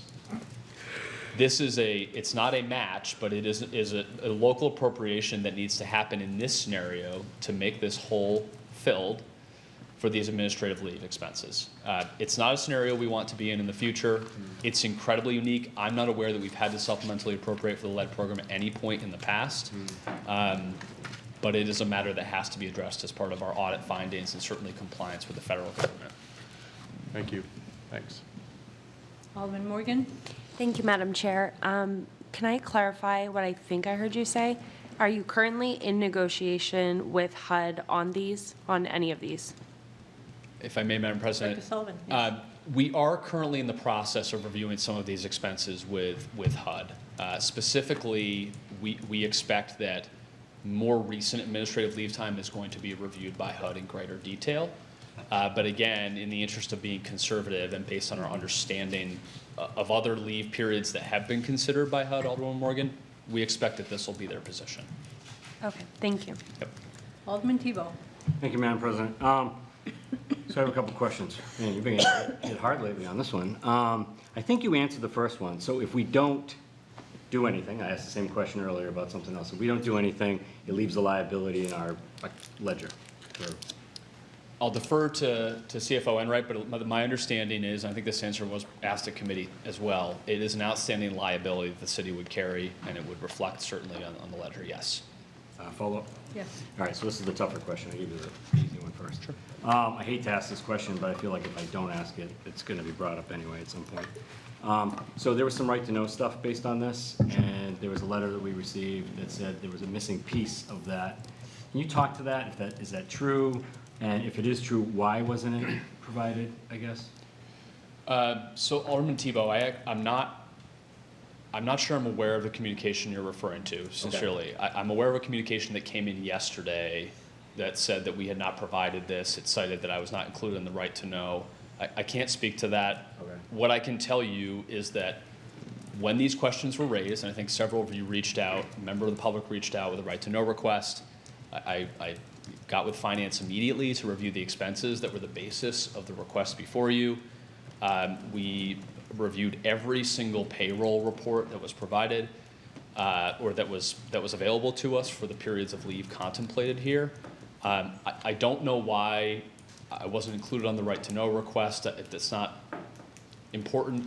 The board obviously and the public has a right to this information, no question about it. The timing obviously is not ideal, and I accept responsibility for that, for arriving late to the board last night, in fact. But I hope that the information provided addresses any speculation or questions that exist about the source of these monies. These are real expenses, whether you agree with the program or not. These are costs that the city has to bear. So I think I didn't directly address your question, but we obviously have an obligation to provide records. What I can say is there was no bad faith or intent not to provide those records. We were simply reviewing everything to make sure that, in fact, that $40,000 number was adequate to cover the outstanding expenses. Follow up one more. Yes. So I just want to be clear. This has been going on a few weeks that we've talked about this, or it's been out there. Can you just, and I trust your department. I trust you. I think you guys do a great job in planning and development. My question is there anything sketchy or shady about this whole process? Anything that was lied about, or we have been above board the whole time with this particular issue? I'm happy to address that. I think I've been very candid with this board, and I've sent a request to the president to present on the status of the lead grant sometime in September. We are a high-risk grantee with the lead program right now. It's the first time the city has ever been a high-risk red grantee, and I want to be very clear about that. I made that clear at committee meetings over recent months. It's not something I'm proud of. There are a variety of reasons why we are a high-risk grantee, particularly our drawdown status. That is something that has impacted us, and the fact that we are behind on benchmarks. I will tell you, neither of those things are unique to Nashua. There are other grantees in New Hampshire and the New England region that are in that position. That said, we have had a stellar program, and so it is a black mark, quite frankly. That said, unit production continues. We have had very challenging personnel issues, part of which I accept full responsibility for in the program. But the reality is the $7.7 million will be deployed. There is absolutely no financial malfeasance or corruption happening with the grant. It's simply not accurate. There have been questions raised about a variety of compliance questions to the grant. I'm going to address those in September as part of your meeting. We have been communicating with HUD the entire way. Our program is not perfect. We went through monitoring with HUD in a recent month. It's a very interesting experience and very helpful. But the idea that we are running a program that is doing things that are not above board is simply not accurate. I would have resigned if that were the case, but we are certainly behind in the way that we're performing. That's a fact. I'm glad you did it. Thank you. Yep. Alderman Dowd. Yes. So this is money that we owe the federal government, correct? That is not correct, Alderman Dow, if I may address that, Madam President. And this question has been raised in part of the prior grant as well. These are monies that we cannot reimburse the federal government for. So we do not owe the federal government. The federal government will not reimburse us if we request them to pay us for this. So I hate to make that distinction, Alderman Dow, but it is a That's distinction. the way I wanted to explain. Okay, understood. The other point is that it is an expense that we incur, so it has to be paid, correct? That is correct. And if we don't get the monies from this, how are we going to pay it? We're going to do a bake sale at City Hall. No, and I'm sorry for adding some comedy to it, but we ultimately, it comes back to the outstanding liability question, and CFO Enright's position on this, and we will cover the expenses, but it will be an outstanding liability. How that gets addressed at a later time, I can't answer that, Alderman Dowd. I just don't know. Okay, so it's a liability that we have to somehow cover. That's my understanding. Alderman Senate. Thank you, Madam President. Question for you at the, I guess, in favor of rather sending it back to committee. You have some employees you had explained that are 30% funded by HUD. You have some employees that are 100% funded by HUD. How is that distinction drawn? How is that decided upon? Director Cummings. I'm sorry, That's Director Sullivan. That's a great question, Alderman Senate. So those distinctions are actually laid out as part of our agreements with HUD. It's done differently in the CDVG versus the lead side of the house. On the lead side of the house, we actually have, there are 5 to 6 foundational documents, work plan, policies and procedures, grant agreement, grant budget workbook. There are all these documents that lay out how employees are going to be split funded. We're allowed to change that throughout the course of the grant, and we do to make those budget numbers work on a fiscal year by fiscal year basis. But ultimately, and hopefully I'm answering your question, the feds need to understand how employees are split funded. Absolutely.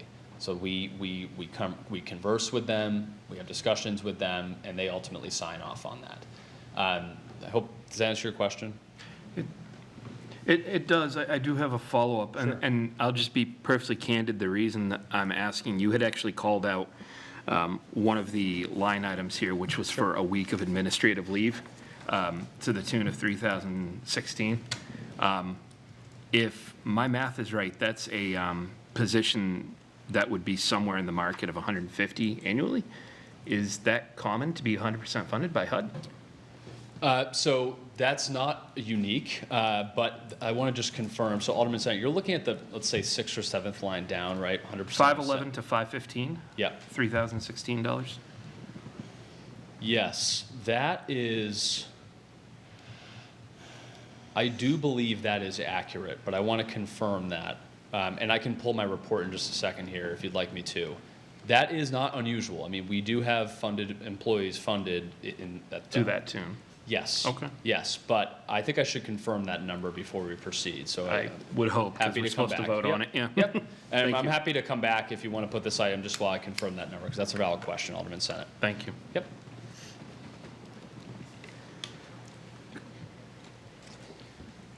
I'm happy to step away and address that question at a later time if the board would like, whatever your pleasure is. Sure. Alderman Dowd. Suggestion, why don't we pass on this one right now and go to the next line? Sure. Withdraw the motion. Yep. Alderman Clemmons. Okay, so I don't know if we have Park and to, field. I don't know if we have to vote on that or not, but Let's try. we'll move to the next one. I make a motion to pass the park and field rehabilitation for $5,250. This is from facility rental fees account 44590. You've heard the motion. Is there discussion on that motion? Seeing none, will the clerk call the roll, please? Alderman Clemmons. Yes. Alderman Clee. Yes. Alderman Ravan. Yes. Alderwoman Smith. Yes. Alderman Tebow. Yes. Alderman O'Brien. Yes. Alderman Dowd. Yes. Alderman Sullivan. Yes. Alderman Senate. Yes. Alderman Johnson. Yes. Alderwoman Kelly. Yes. Alderman Morgan. Yes. Alderman Lopez. Yes. Alderman Wilshire. Yes. 14 yeas, 0 nays. And that motion carries. Alderman Clemmons. Moving on to the next one, make a motion to pass park and field rehabilitation in the amount of $42,758.50. This one is coming from field rental fees account 44591. You've heard that motion. Is there discussion on the motion? Seeing none, would the clerk please call the roll? Alderman Clemmons. Yes. Alderman Clee. Yes. Alderman Ravan. Yes. Alderwoman Smith. Yes. Alderman Tebow. Yes. Alderman O'Brien. Yes. Alderman Dowd. Yes. Alderman Sullivan. Yes. Alderman Senate. Yes. Alderman Johnson. Yes. Alderwoman Kelly. Yes. Alderman Morgan. Yes. Alderman Lopez. Yes. Alderman Wilshire. Yes. 14 yeas, 0 nays. And that motion carries. Alderman Clemmons. Motion to pass covering salary and wage expenses during COVID-19 for $672,299.87. You've heard the motion. Discussion on that motion. Alderman Tebow. Thank you. So we had the lead grant one, and we had the FEMA one here. I guess, I don't know if anybody can answer this question. Do we have anything more out there outstanding from either COVID or FEMA where we have to repay anybody back, or is this pay ourselves back? Or is this the last of it that we have here? Maybe CFO Enright can enlighten us. Dawn Enright, CFO. Thank you. At this given time, these are the two that that we are aware of, and we're in the process of closing out the 26 books, and we have not identified any others. Okay, thank you. You're welcome. Further discussion? Alderman Sullivan. Sorry. I had a question for CFO Enright that just hit me out of the blue. Even if we pass this tonight, we fill the hole, and I believe you said during committee that you're still trying to get this money from FEMA.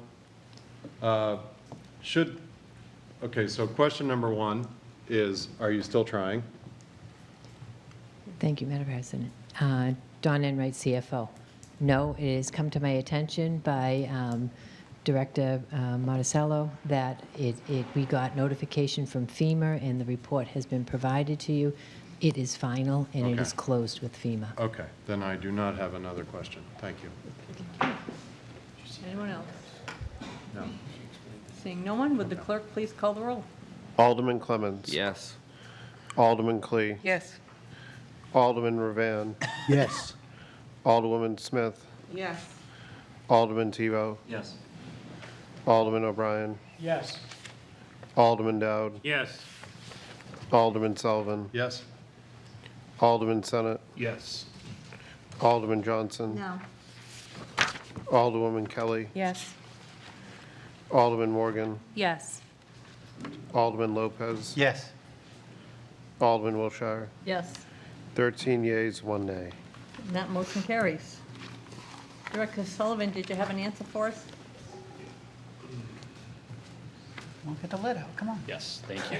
And thanks to Lynn Tripp for sending me a detailed payroll sheet to back this up. And thank you, Alderman Senate. I just went through each of the salary calcs, and good eyes. So in fact, in the calculation that was done,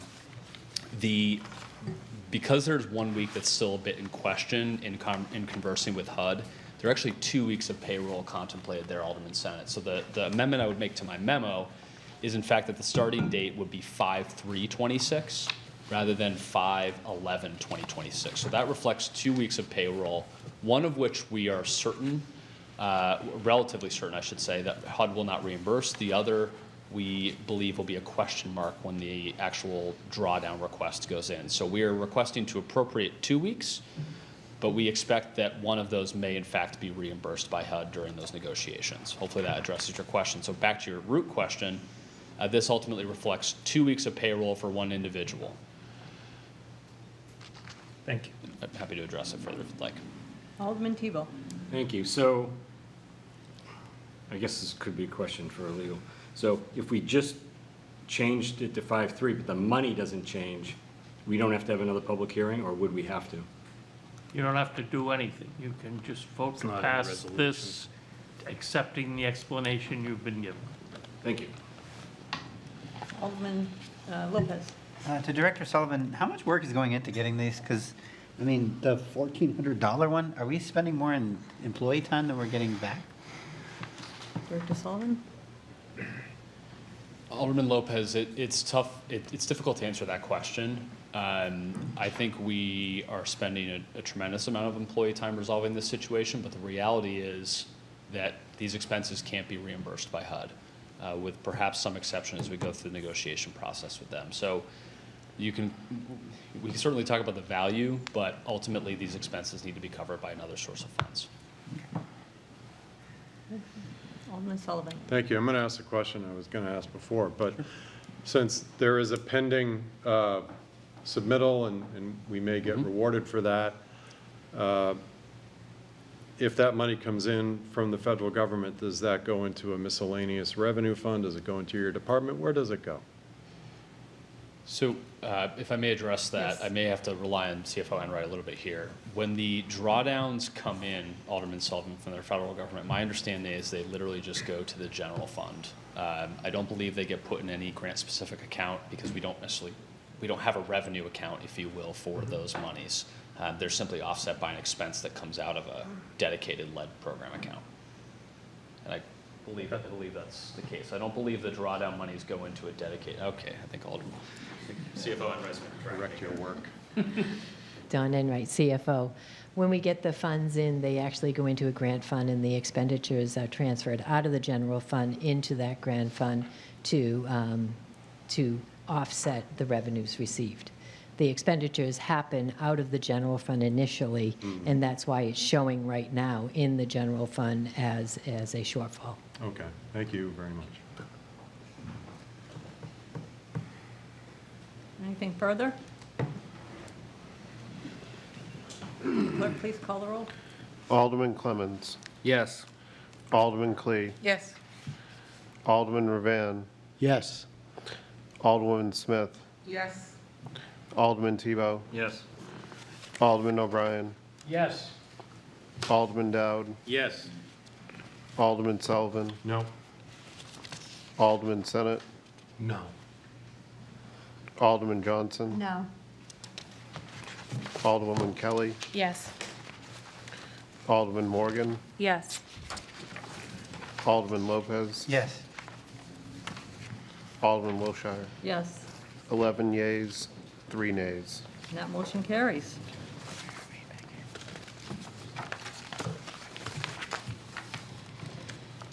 Okay.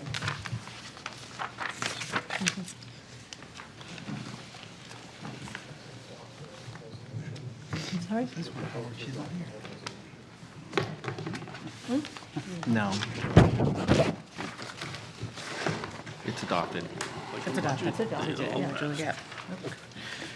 Second reading of R-26-049, establishing a homeless service gap analysis committee.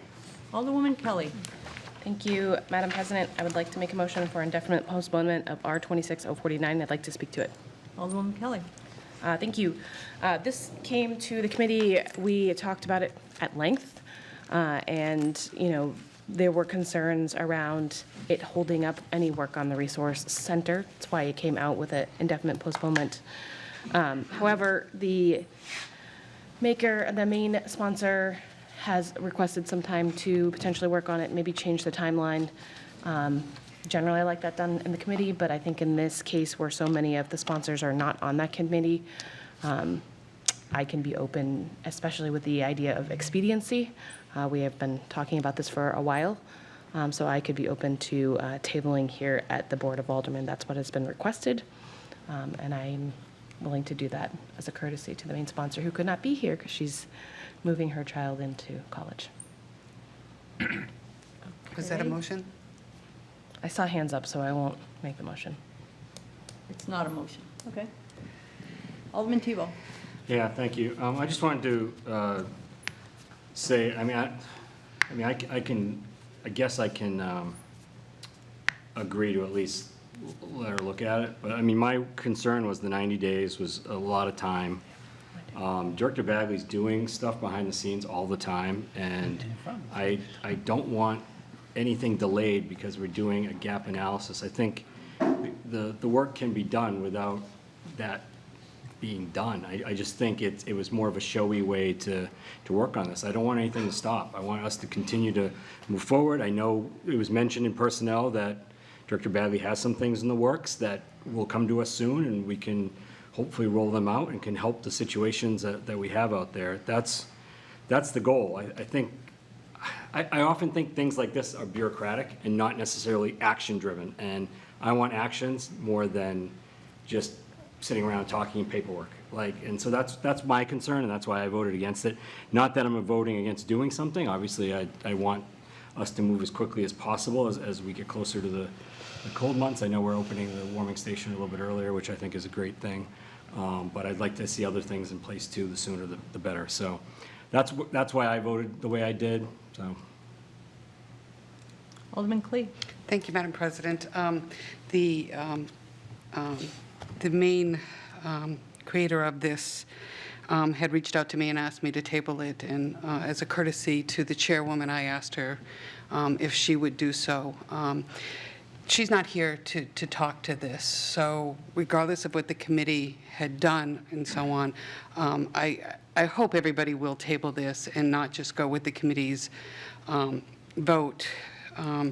I'm not going to say one way or the other, but I think out of courtesy, we give our colleagues a courtesy. They asked for it to be tabled, and I hope that the chairwoman will, in fact, table this as was. I'm not doing the motion. I had. Somebody make the motion, Okay, please. can we not have? No. Crosstalk, yes. Crosstalk? Yes. Alderman Clemmons. Motion to table. Motion is to Thank you. table. All those in favor say aye. Aye. Opposed? Nay. And that motion is tabled. Thank you.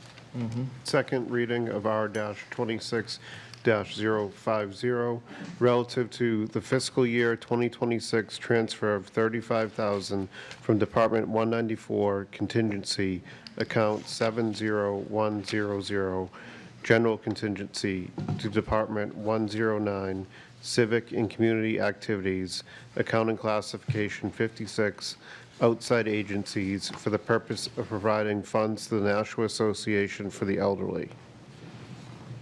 Alderman Dowd. I'd like to make a motion for final passage of R 26050, and I'd like to speak to it briefly. Alderman Dowd. I believe there are people here that can speak to it, Margot and Mr. Fredette. This is monies that we, the last few years, put in the budget. This year, it didn't get in there. It's sort of like their deferred maintenance for a city-owned building for the elderly, and I'll let, if you'll allow, I'd like to have them come up and explain. It passed unanimously in budget. Thank you. Marco Bell, Nashua, actually, I'm a resident of Nashua, 15 Brand Drive, and I'm the executive director of the Nashua Senior Center. For the last several years, this committee has granted us $35,000 in appropriation, and $5,000 of that is put into a contingency account for emergencies. The other $30,000 is used to maintain the building. So whether it's we need new LED lights, painting, carpet replacement, it's not going to salaries or anything like that. It's just supporting an organization that is very important to this community and the seniors in it. Thank you. Okay, motion is for final passage. All those in favor? Aye. Opposed? That motion carries. Second reading of R-26-051 relative to auctioning tax deeded property. Alderwoman Smith. Yes, thank you, Chairperson. I'd like to motion for the final passage of R-26051. Motion is for final passage. Discussion on that motion. Seeing none, all those in favor say aye. Aye. Opposed? Nay. That motion carries. Unfinished business ordinances. Second reading of O-26-012, amending the definition of secondhand dealers. Alderman Senate. Thank you, Madam President. I'd like to make a motion to amend O-26012 by replacing it with the goldenrod copy of amendments made at the Personnel Administrative Affairs Committee, and I'd like to speak to it if I could. Alderman Senate. Thank you. So when this originally came before this board, it was a very sweeping piece of legislation that very broadly redefined secondhand dealers. There were some concerns that were raised by our police department, in particular in regard to the recording of inventory that's purchased and the holding period for items that these retailers purchase from members of the public. I had the opportunity to sit down and speak with Captain Gaphart, who had come and speak to us a couple of times. He and I whittled this down to the pain points that the retailers who had come to me in the first place regarding this and the concerns that the police department have. What we have done instead is we have decided to start slowly and piecemealing this. So what this amendment will do is keep everything in place as it was before I opened my big mouth, and we will instead hold secondhand dealers to a 15-day waiting period before they can sell items that they purchase from members of the public in their establishments. What my hopes is that we will revisit some of these laws that are on the books to more broadly and specifically define the differences between pawnbrokers and secondhand dealers. What I think this is a good first step in meeting in the middle between the two parties that had conflicting concerns. And so I would ask for this board's favorable approval of this. Thank you. Motion is to amend. Alderman Clements. Thank you. Yeah, I had concerns about this the last time and supported it going back to committee. And I think what's been compromised on here is a good first step. I think we can eventually someday down the road go further. And I said that in committee, because my concern wasn't so much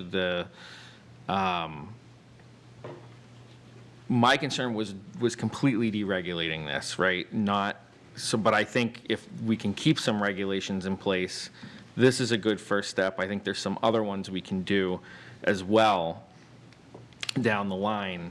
And so I look forward to working with my colleague on this, but I absolutely am going to support this tonight. And I hope the rest of the aldermen will too. Alderman Clee. Thank you, Madam President. I would like to applaud my colleague for his hard work and compromise and so on.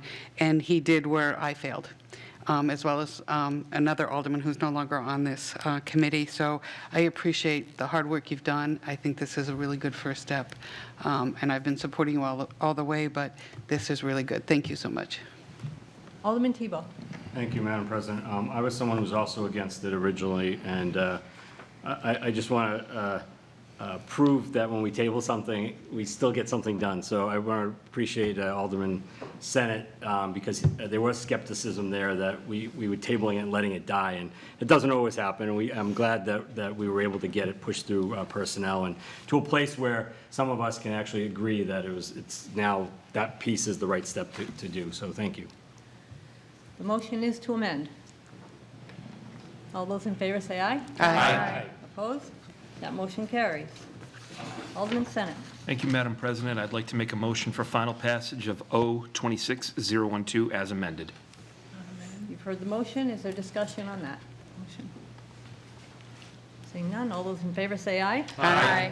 Opposed? That motion carries. Second reading of O-26-016, authorizing a stop sign on Pine Brook Road at its intersection with Ridge Road.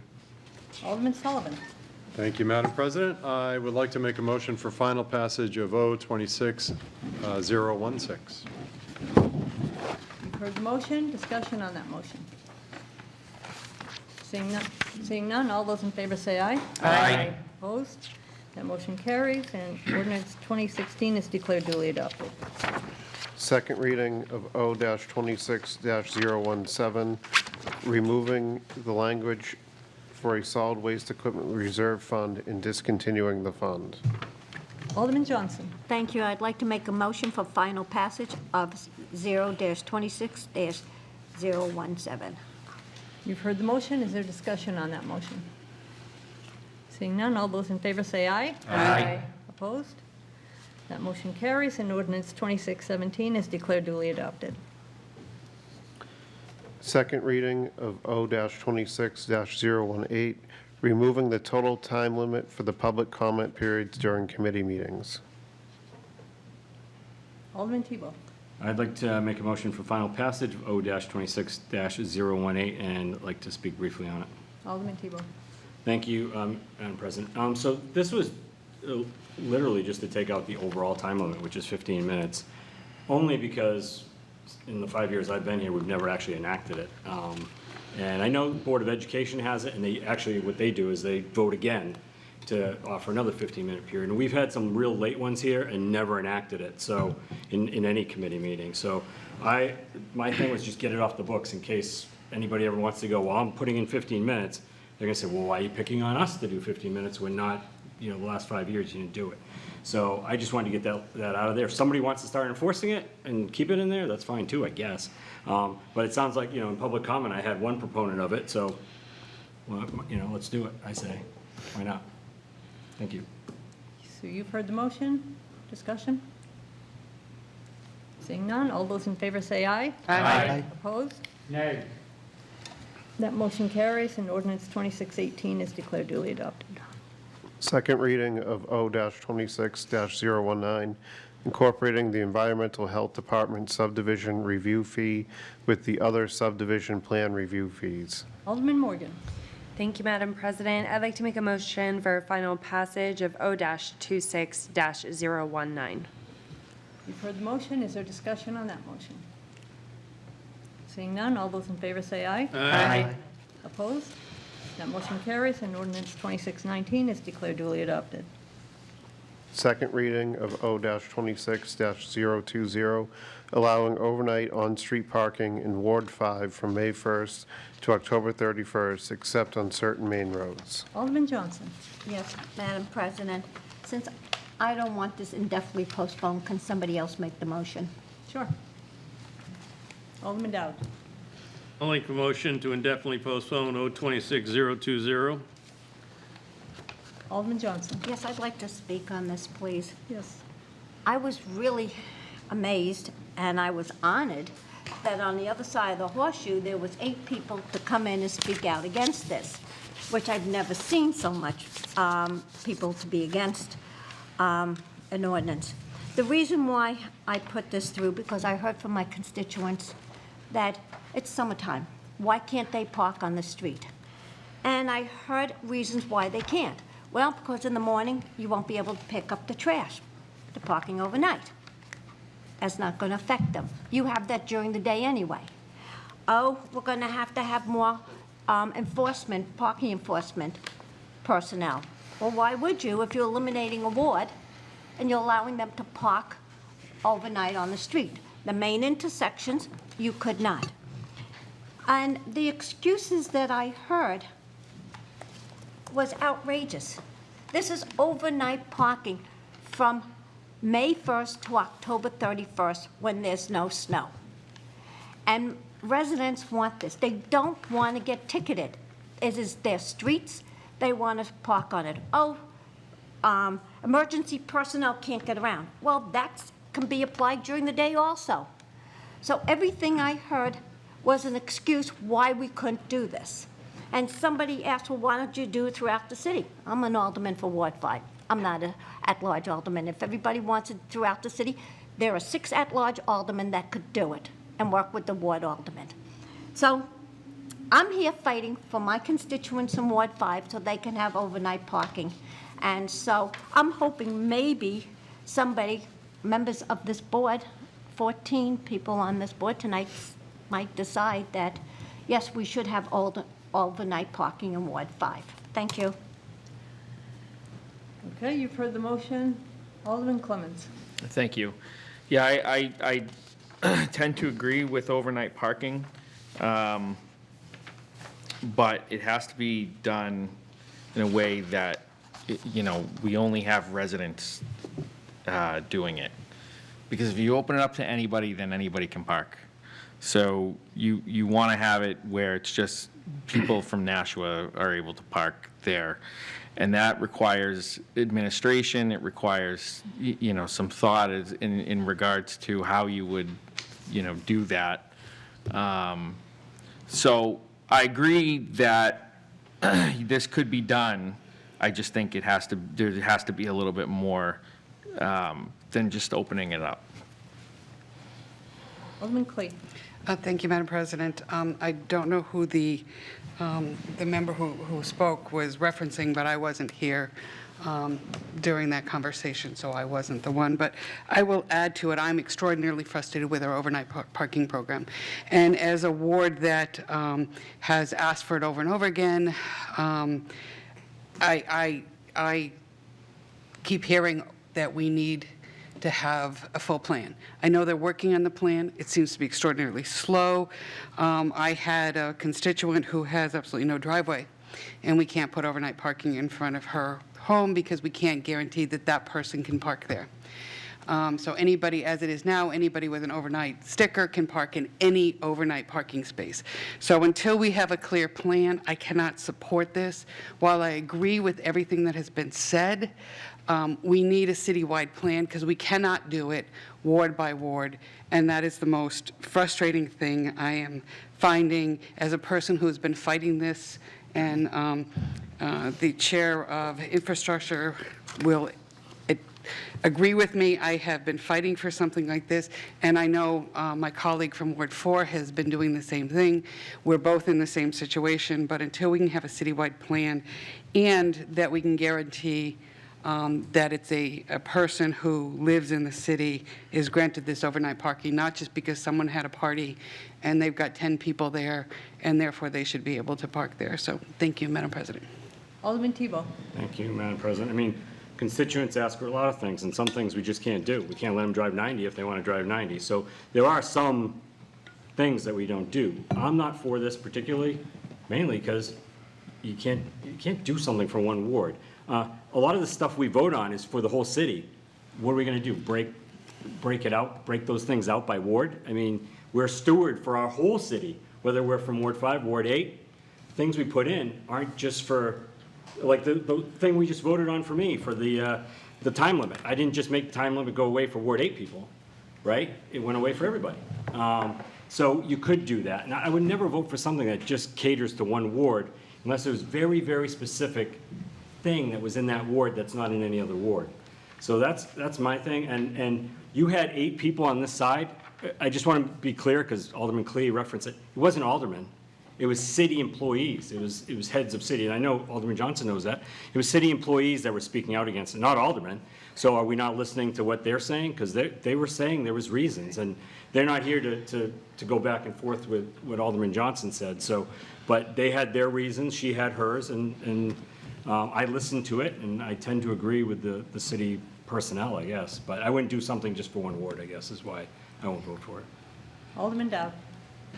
Yeah, I was actually the one that made the motion for indefinite postponement. There are 2 main reasons. One, as was stated, we should not be passing things particular to a single ward when it applies to the entire city and all the other wards.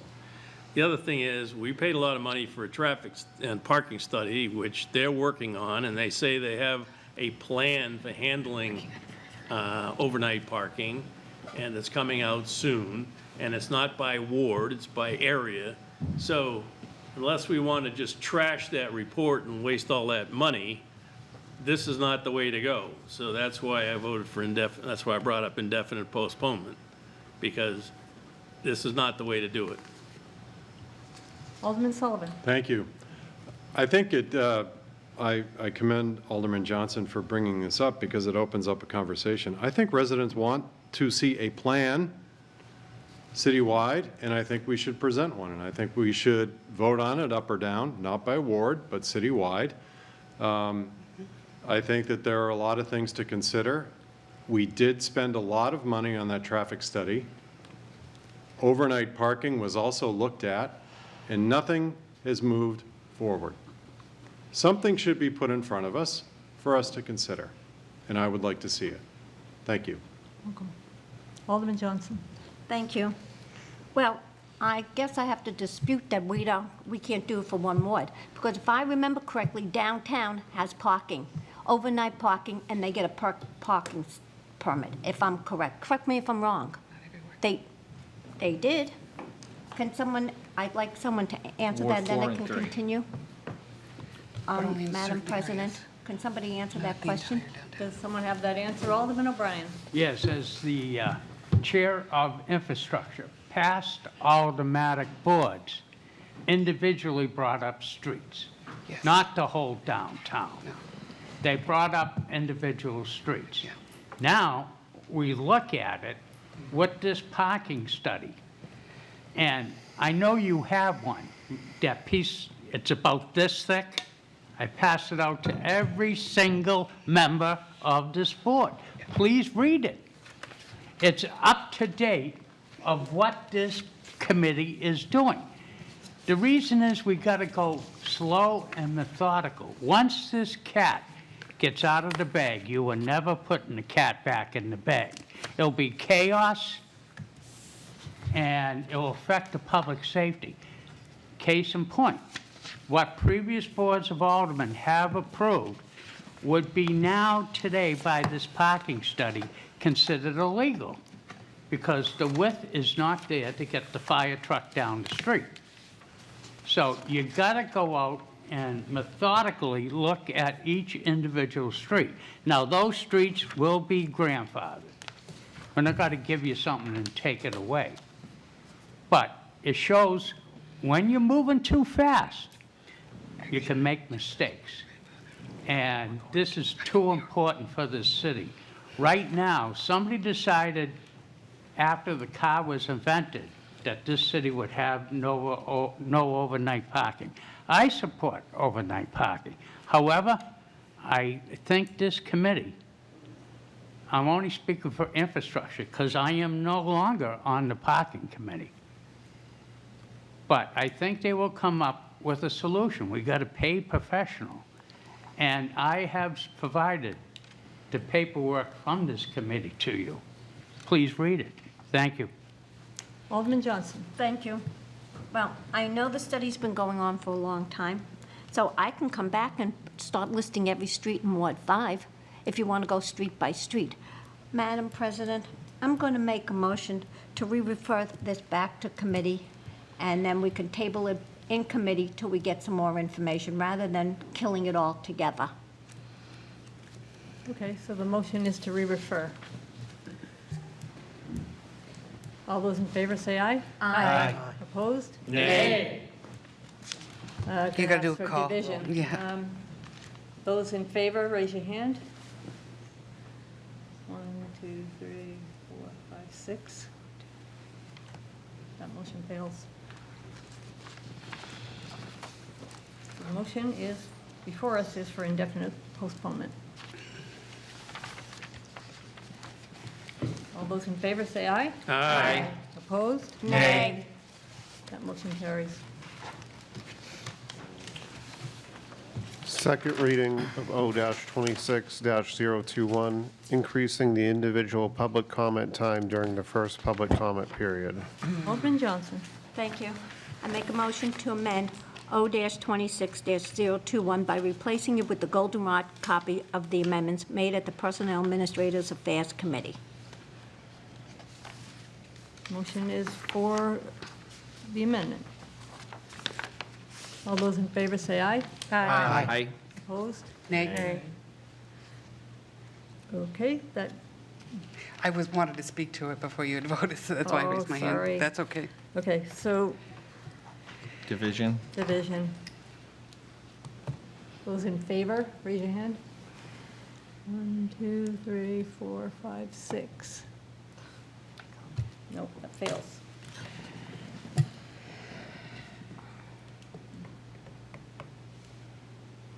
You have a further motion? Well, it fails, so I would have to make a motion to indefinitely postpone this. And I'm not going to do that. Can I speak on this before we There's make the nothing on motion? the Or You don't do have to do it We until... have to Well, no, the motion, No. point of order. The motion was to re-refer. That failed, so now we're back to the... No, this one was Yeah. re-referred. Oh, sorry. This was I'm on for the back the one. 4 minutes, Yeah. yeah, the amendment. Point of order. To the original. This was a motion to amend the original, correct, Right. O-26-021. Yeah? Would the motion before us now be final passage of O-26-021 as written? Yes. Well, That was if the you made first it. motion you made, was to amend.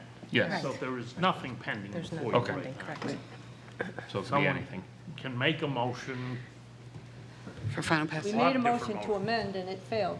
correct, that's So the we need to only make a motion. motion. So now to you talk can- It's the only motion any we had, motion. right? Right, so now you can do the final passage as written. Alderman O'Brien? Yes, I would like to make a motion to indefinitely postpone O-26-021. Motion is for indefinite postponement. Alderman Johnson? Thank you. Now, we allow the public to speak for 3 minutes. I had this ordinance written to add 2 minutes to it. My colleague, Alderman Clemens, said, how about 3 minutes and 30 seconds? We'd add 30 seconds. And I said, can we negotiate it to 4 minutes? You know, and part of the reason is I feel that the public should have more time. And the other part of the reason is that we do have people that have speech impediment, that 3 minutes, they might not be able to speak.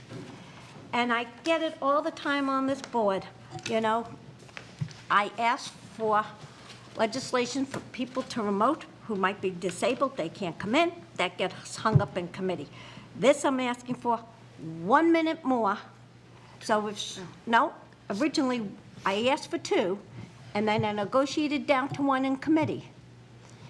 3 people in the committee voted for this, to recommend it to the full board as amended. 1 minute. Do we really dislike listening to the public in this board? Do we really dislike 1 minute more? Do we really dislike that if somebody did have a speech impediment and they needed that extra 30 seconds to 1 minute?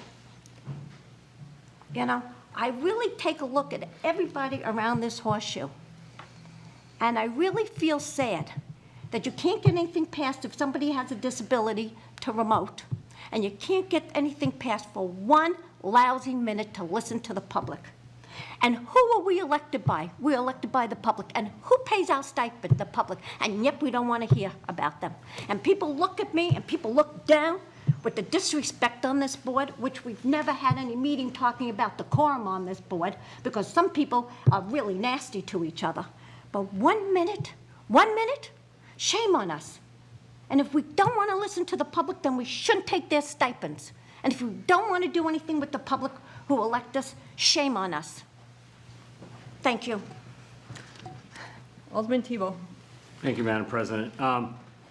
You know, despite what people have said about me over the last week, I have no problem with the public. I mean, I listen to the public all the time. They send me something before I came in about kids speeding on a road, and I sent it right over to the police and told them I was helping them with it. So I listen to the public all the time. They call me, they email me, they send me stuff.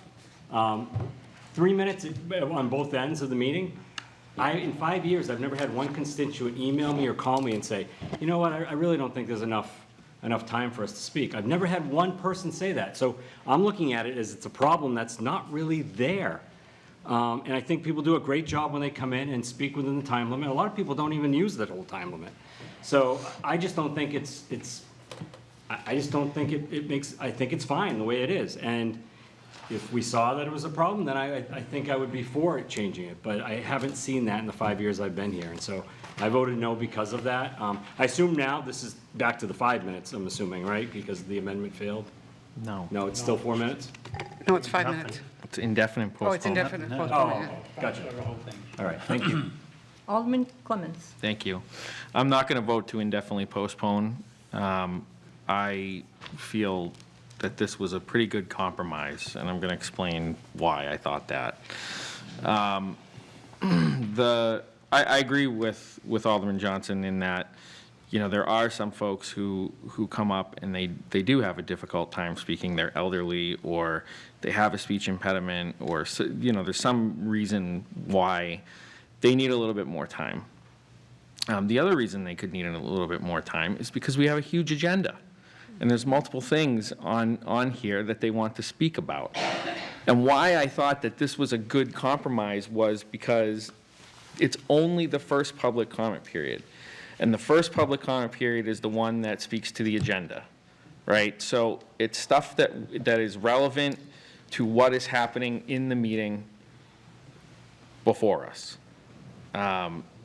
Adding an extra minute to that public comment period, I didn't think was all that controversial. I think it could be a good thing, particularly when we have multiple things on the agenda, like tonight, for example, would be one of them. But, you know, again, and it's only in that first public comment period. The general public comment period for things that are not on the agenda stays at 3 minutes, which I think is the appropriate time frame for something like that. So I'm not going to support indefinite postponement. I was definitely for the compromise, and I hope I hope we can reconsider this. Alderman Clee. Thank you, Madam President. I had mixed emotions about this particular thing, and we had a speaker who got up and rattled off 7 agenda items in just slightly over the 3 minutes, but kept within it.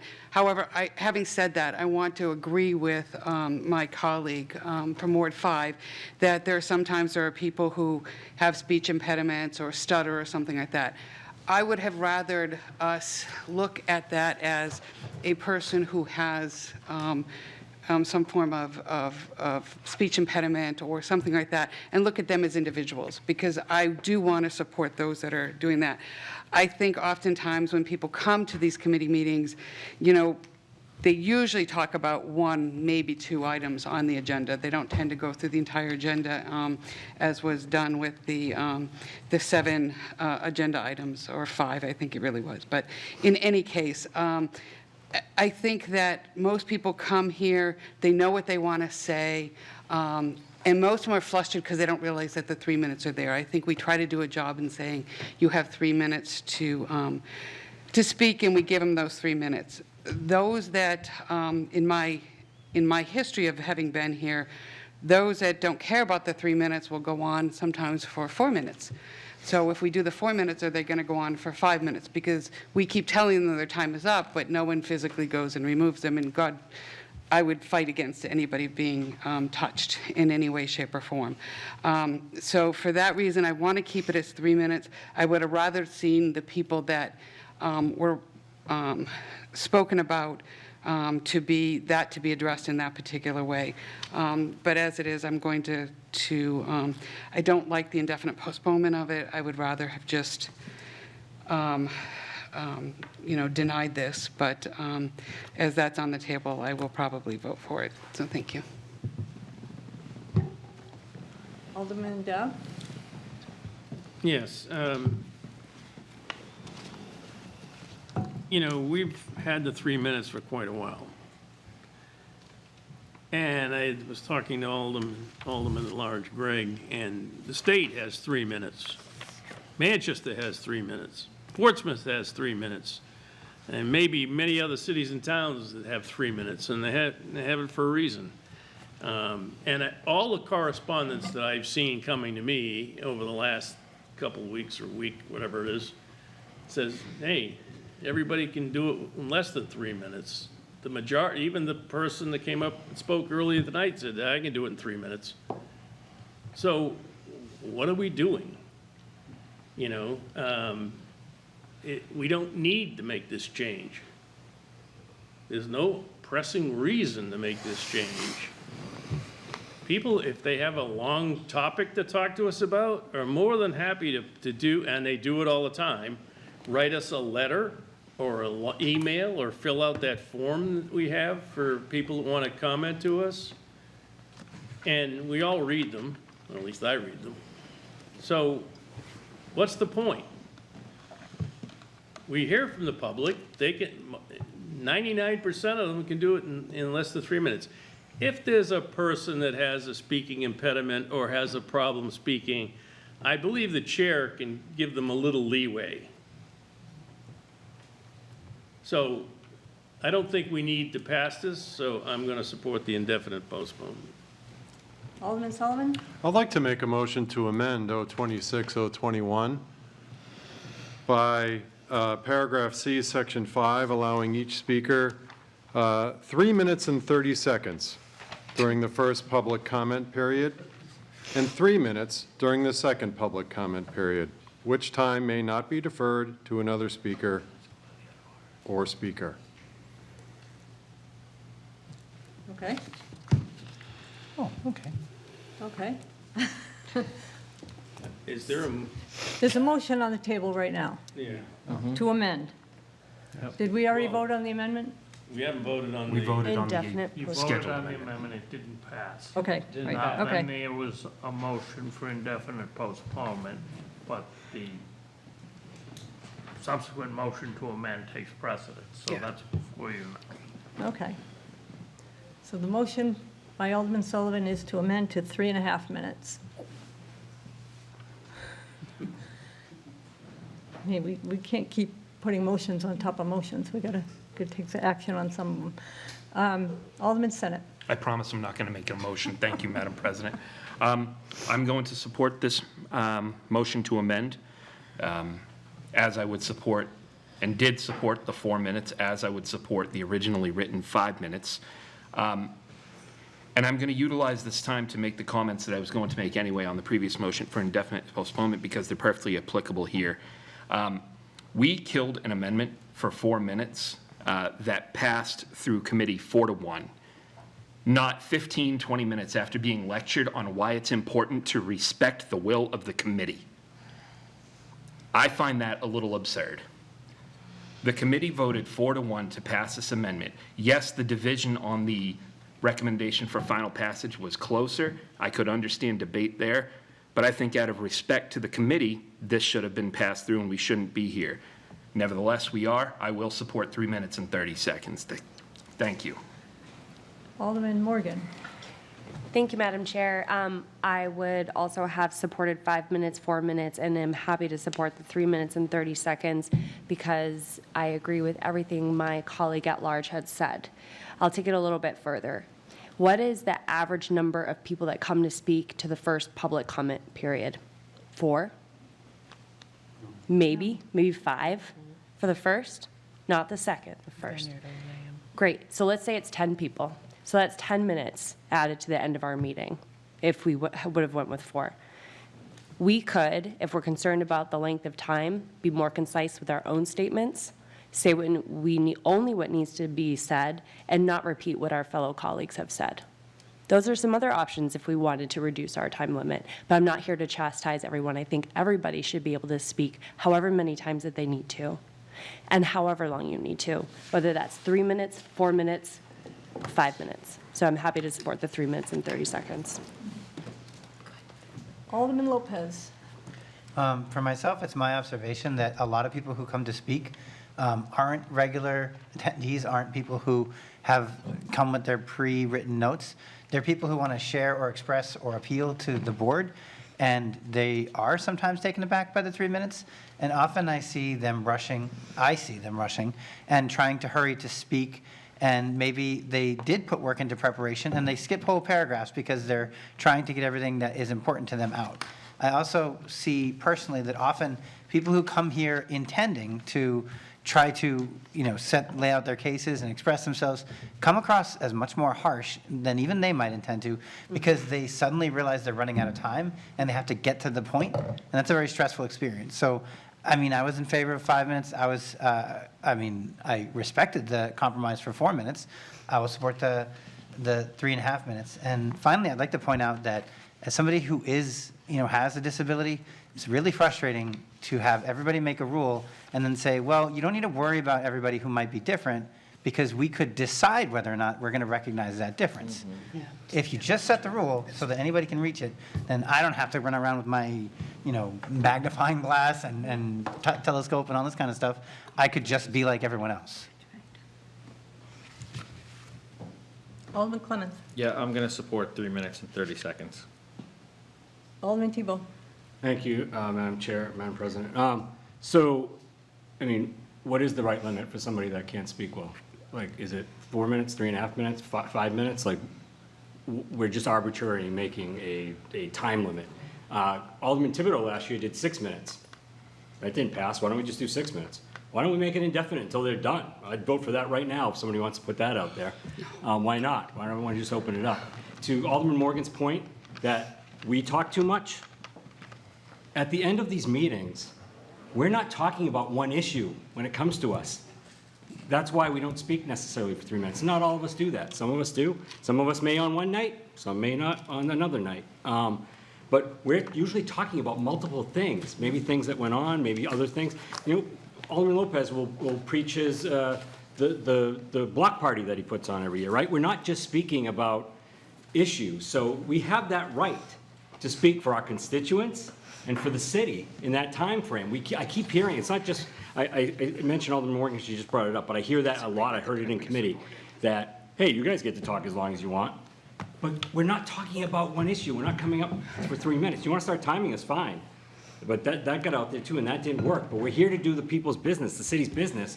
We should be allowed to speak, whether we're debating an issue or whether we're talking on a topic. I think I just don't like when we get that put on us, like we're abusing it, so we should just leave it open.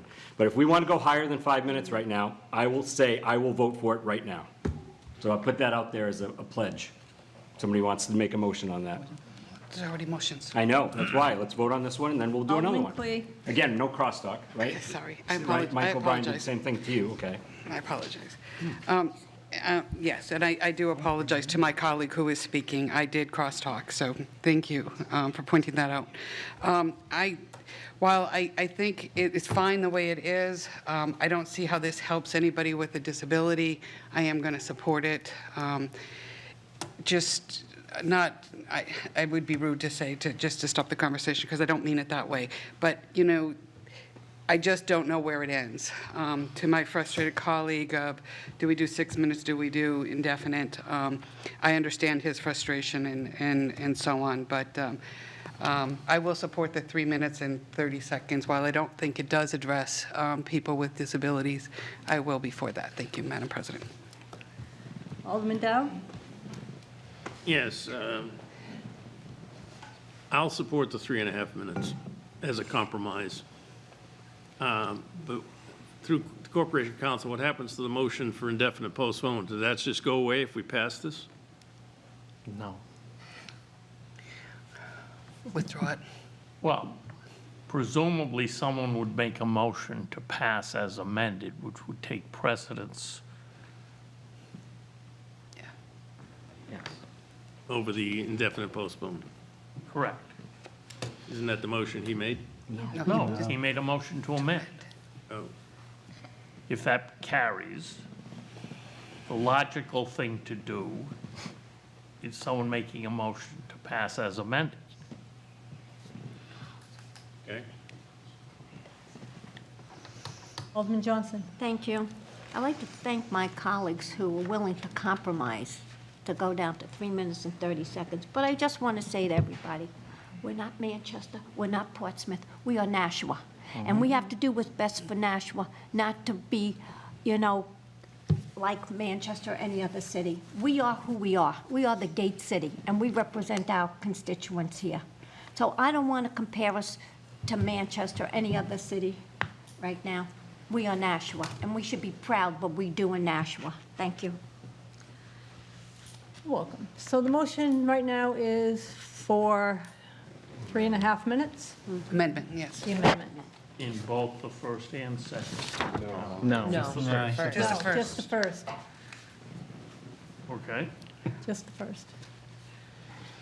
Okay, so further discussion on the 3.5 minutes. All those in favor say aye. Aye. Opposed? Nay.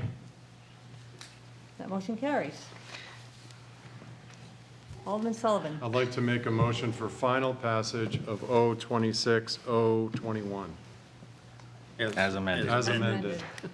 You've heard the motion. Oh, Alderman Tebow. Thank you, Madam President.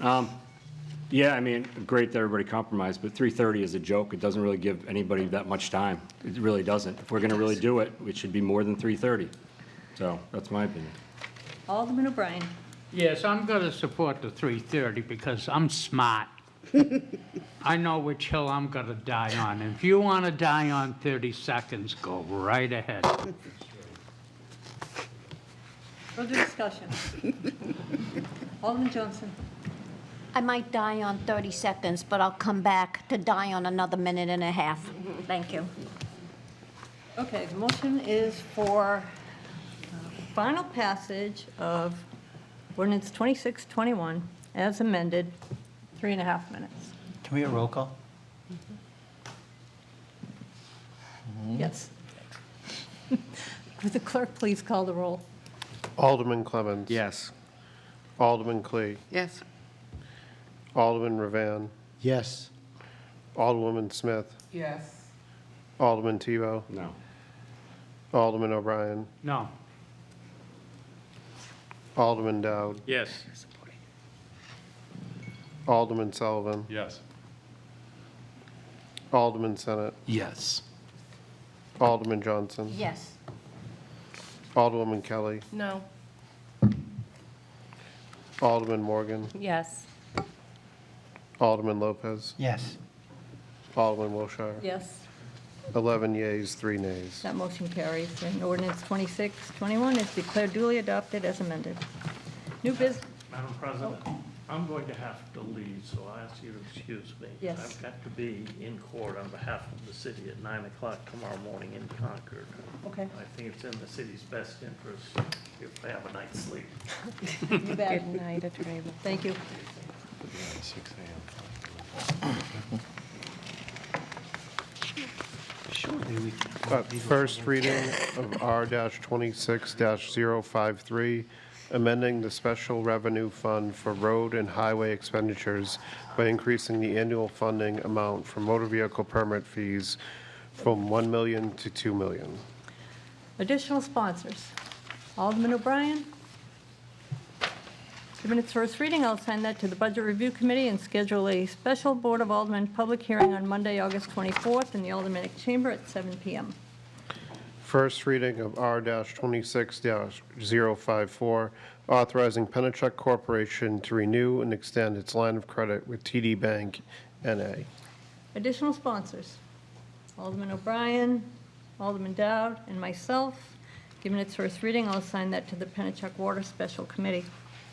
First reading of R-26-055, relative to the transfer of $9,100 from Department 123 Assessing, account 53142 Consulting Services, and $76,000 from Department 162 Street Lighting, account 54100 Electricity, for a total of $85,100 into Department 159 Hydrants Fire Protection, account 54835 hydrant fees. Additional sponsors. Alderman Clee, Alderman Morgan, Alderwoman Smith, Alderman O'Brien, and myself. Given its first reading, I'll assign that to the Budget Review Committee.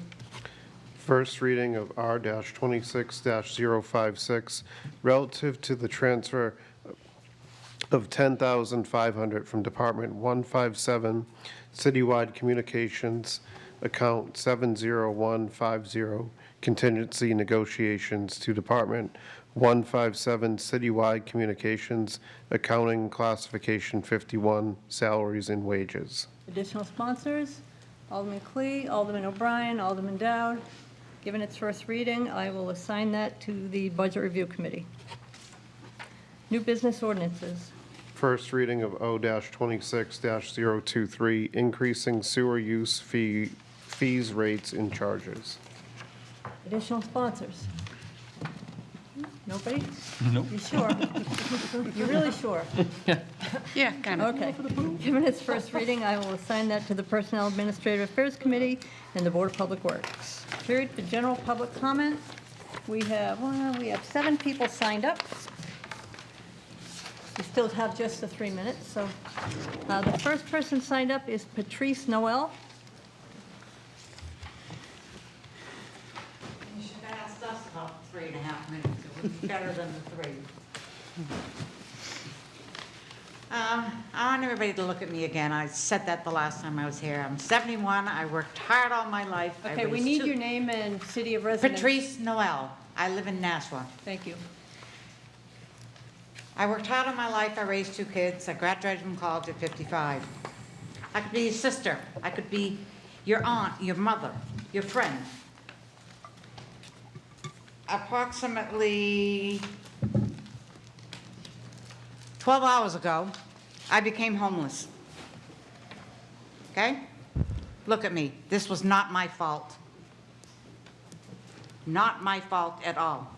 In my hearing, the landlord's representative spoke on the witness stand and committed perjury. I told the truth. I'm telling the truth now.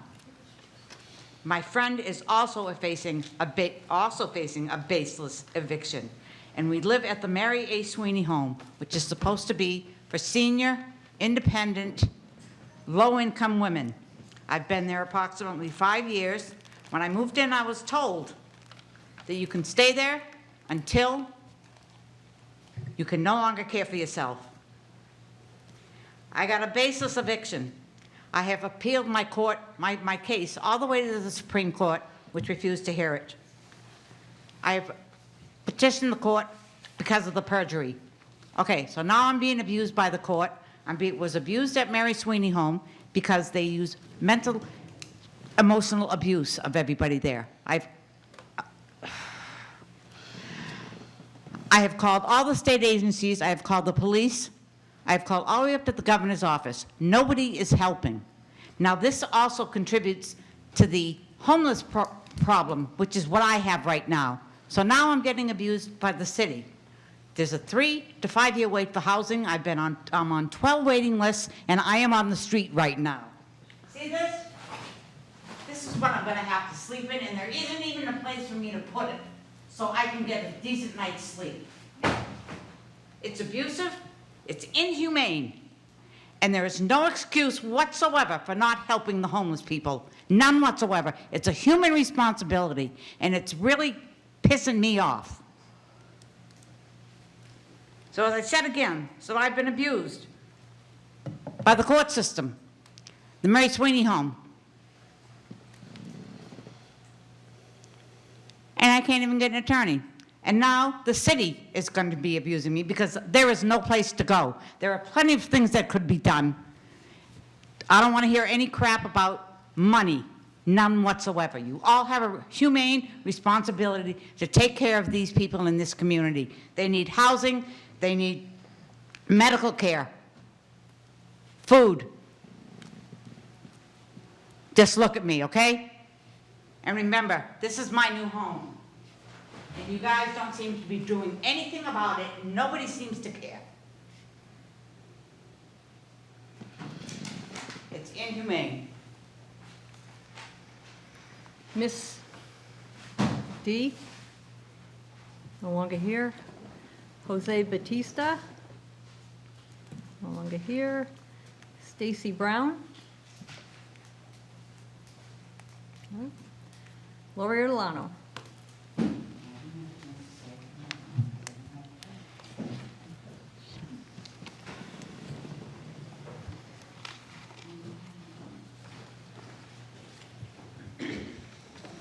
Lori Ortolano, Nashua.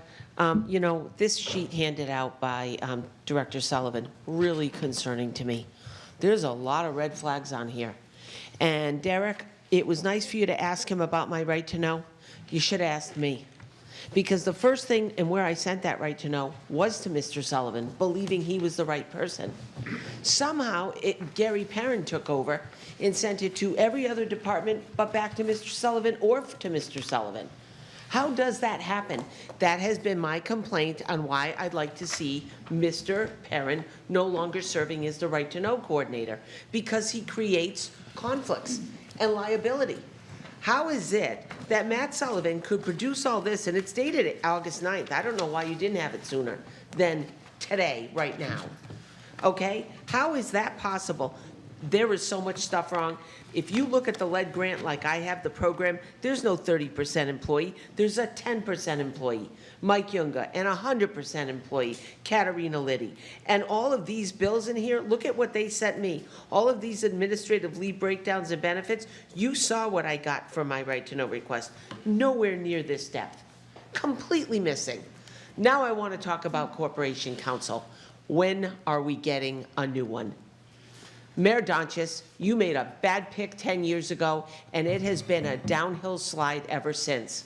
I went to court with him on the 30th and 31st, and I could smell alcohol on his breath. That bothers me tremendously. He had a hard time standing. He could not write and hold a pen well. The pad he kept putting up on the podium was blank. Could not handle a witness examination for more than 4 or 5 minutes when he told the court be 30 or 40. Cross-examination for me was 2 or 3 questions. Nothing done. And we pay for this. Every contract that you are paying for legal right now for outside services needs to come to your board. We paid an outside attorney on a right-to-know case I had so far almost $700,000. Charging $650 an hour plus another $425 or $430 for an assistant. How is that possible on a right to know case? I'm going in on the 14th with Preeti Flaherty hired and Mr. Callahan, whose contract is for $500 an hour. First of all, with the AI tools, this city should not take an attorney contract on civil stuff like this for under $250, for over $250 an hour. That's it. These fees come down because the work that you can get done with the AI tools is so outstanding. It's going to collapse this legal system, and I hope it kicks it right in the tushy. It is terrible. He is no longer competent, our attorney, and he doesn't have a memory for anything. Your time is up. It is frustrating because you can't report to the bar or the courts if there's a drug, alcohol, or mental health issue. You are not allowed to report. Zero. You'll be sanctioned. It's aggravating. Holly Philbrick? No. Sampson? No, she's here. My name is Holly Philbrick, and I happen to be speechless. I do agree with what this woman said. I thank you for checking into our water viability. I have been one that has been reporting cyber problems for the last 4 years. There is a problem with Palm Square in a big way. They have a building project that should not be allowed. You just passed a demand for EPA report. If you'd like to see what I have in my bag, and that is not all of it. This is way out of line. There are homeless issues all around the neighborhood. There is a stack of reports by my assistant and myself about prostitution, drugs, gangland activity. There are plenty of reasons why this building project should be looked into deeply. And I can give you many more of them if you would like to hear, but I do not believe I need to speak any further. Thank you. Thank you. Sampson, I can't read the last name. Rapucci? Samson Rachapi. I'm a Okay. resident of Ward 3 here in Nashua, and I came here to talk originally about a couple of items, and hearing the discussion tonight, I'm going to tailor it a little bit, so forgive me if I'm just scatterbraining all over the place. The thing that brought me here originally was I saw a discussion on social media about reasonable accommodations at these meetings and hearings. And there was I don't know if it was an ordinance or a resolution that was proposed. I don't know the distinction at this point, but it's my understanding that the ADA, we shouldn't have to pass any resolution or ordinance. If somebody contacts this committee here and says, I need an accommodation, even if they don't state, I need an ADA accommodation, it's on the people in the city of Nashua to recognize this is a place of public accommodations. Somebody is requesting accommodations, and it requires an affirmative action on behalf of this whoever to do an individualized, particularized assessment of, does the person have a bona fide disability that prohibits them from coming here in person and requires them to appear remotely? I'm not just talking about a physical ailment either. Some people have debilitating anxiety or other types of issues like these speech impediments that we were talking about. And it should be as simple as just requesting an accommodation, saying, hey, I have this disabling condition. The city can do an analysis.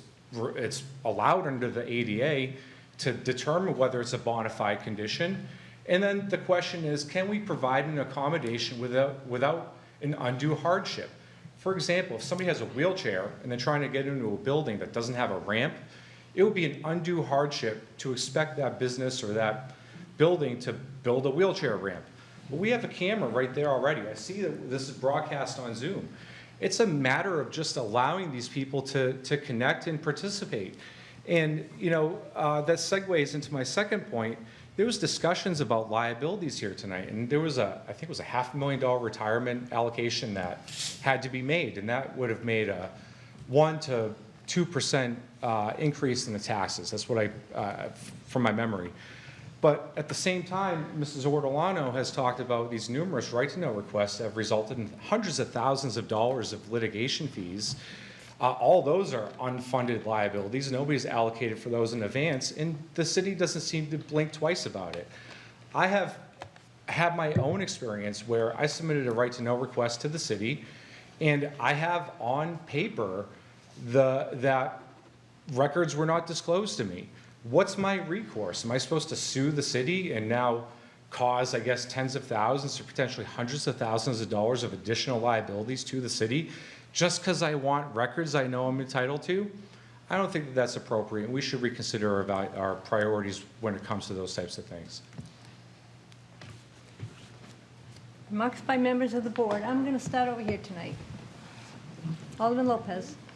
I just want to share, first of all, that I attended the National Night Out last week. It was very well organized. So I want to just give credit to Barbara Costa for all of her work in organizing that.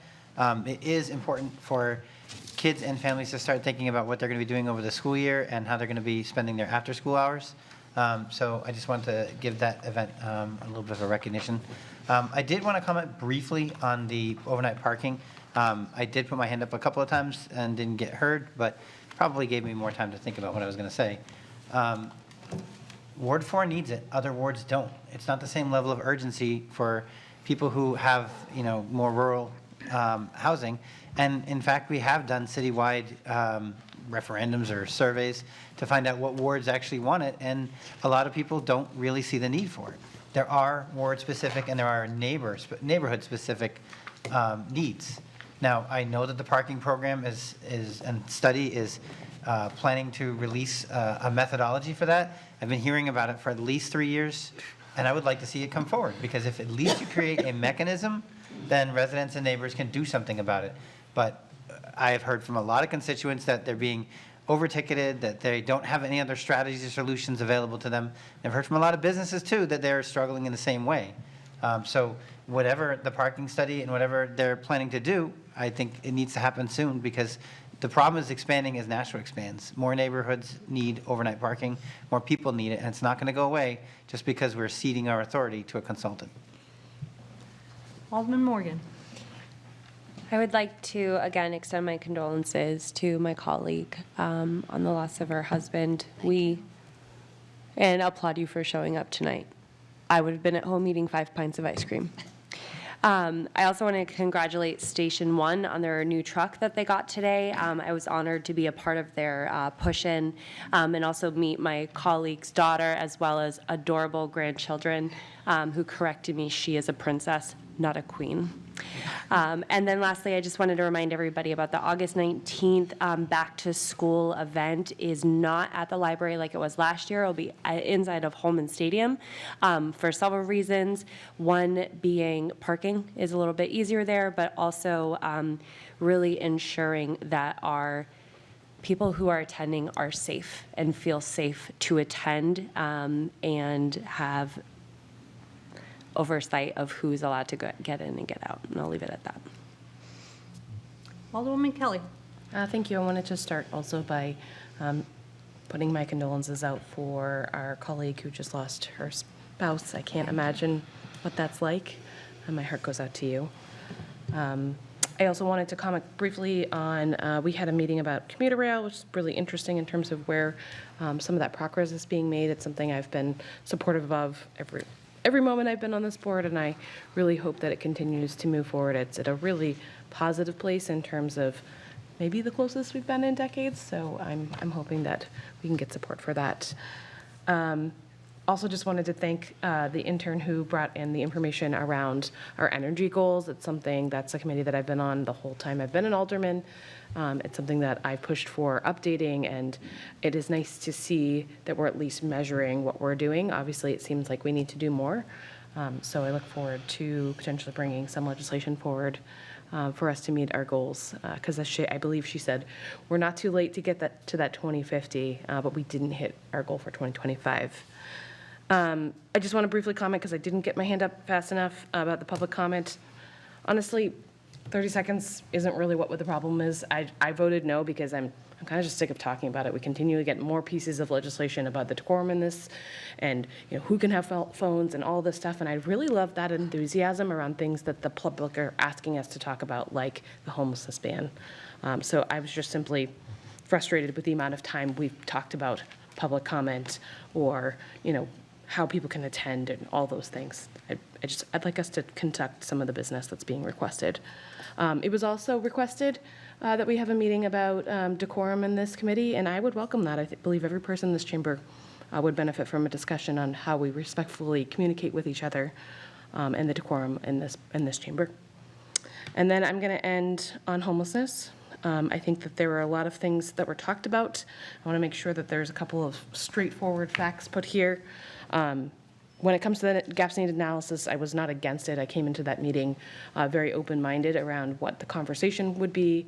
My biggest concerns were about the timing, that 90 days is 90 days we don't have, that we should have brought this forward way sooner, given what we put on the books in terms of a camping ban. 90 days puts us at the end of this year. And I was very concerned that it would stop all movement on the resource center. And there was discussion in that committee that would potentially happen, that people would want to hear the results of the study before they made any decisions on the resource center. And I don't think we can stop work on that. There were many people in this chamber, when we passed the camping ban, they said, I'm committing to working on this resource center. And so my concern was, given the timing and the length of time to make this report, that was exactly what was going to happen. We were going to stop all work on the resource center. A number of versions of this committee have actually been contemplated. I'm really bad about talking about the work I do, so I'm just going to say that. I actually had multiple discussions. I had a couple versions of this that I put out and asked for input on, and it didn't really go anywhere. So, you know, sometimes there's a little bit of nuance there in terms of what do we want this to look like. But there are people who are working on things. Just because it doesn't come forward as legislation, it might be because they decided it wasn't quite ready for prime time, as one of my aldermen liked to say. The camping ban. I think one of the people who spoke during public comment really put a point on what my concern has always been around the camping ban. We are living in a time when we don't have enough shelter beds. We've made no-fault evictions a thing, and people end up with nowhere to go. And that has always been my concern. I'm not sitting here telling anyone in this chamber that they are not compassionate, that they are not, you know, trying to do the best for their community. That was always my concern, though, was we put a ban in place without a place for anyone to go. And that's why we've continually having conversations around this resource center and what it should look like. And I think we need to continue that, but I think that was such a poignant point that was made this evening. And I put in the repeal. I did. It's sitting there, but it's sitting, you know, tabled in committee. I've asked for, you know, city staff to talk to me about what they might feel comfortable from a compromise. I haven't gotten answers on that. I'm willing to compromise, but I don't think it'll pass if we take it off the table. So I just want to make sure that that's on the record.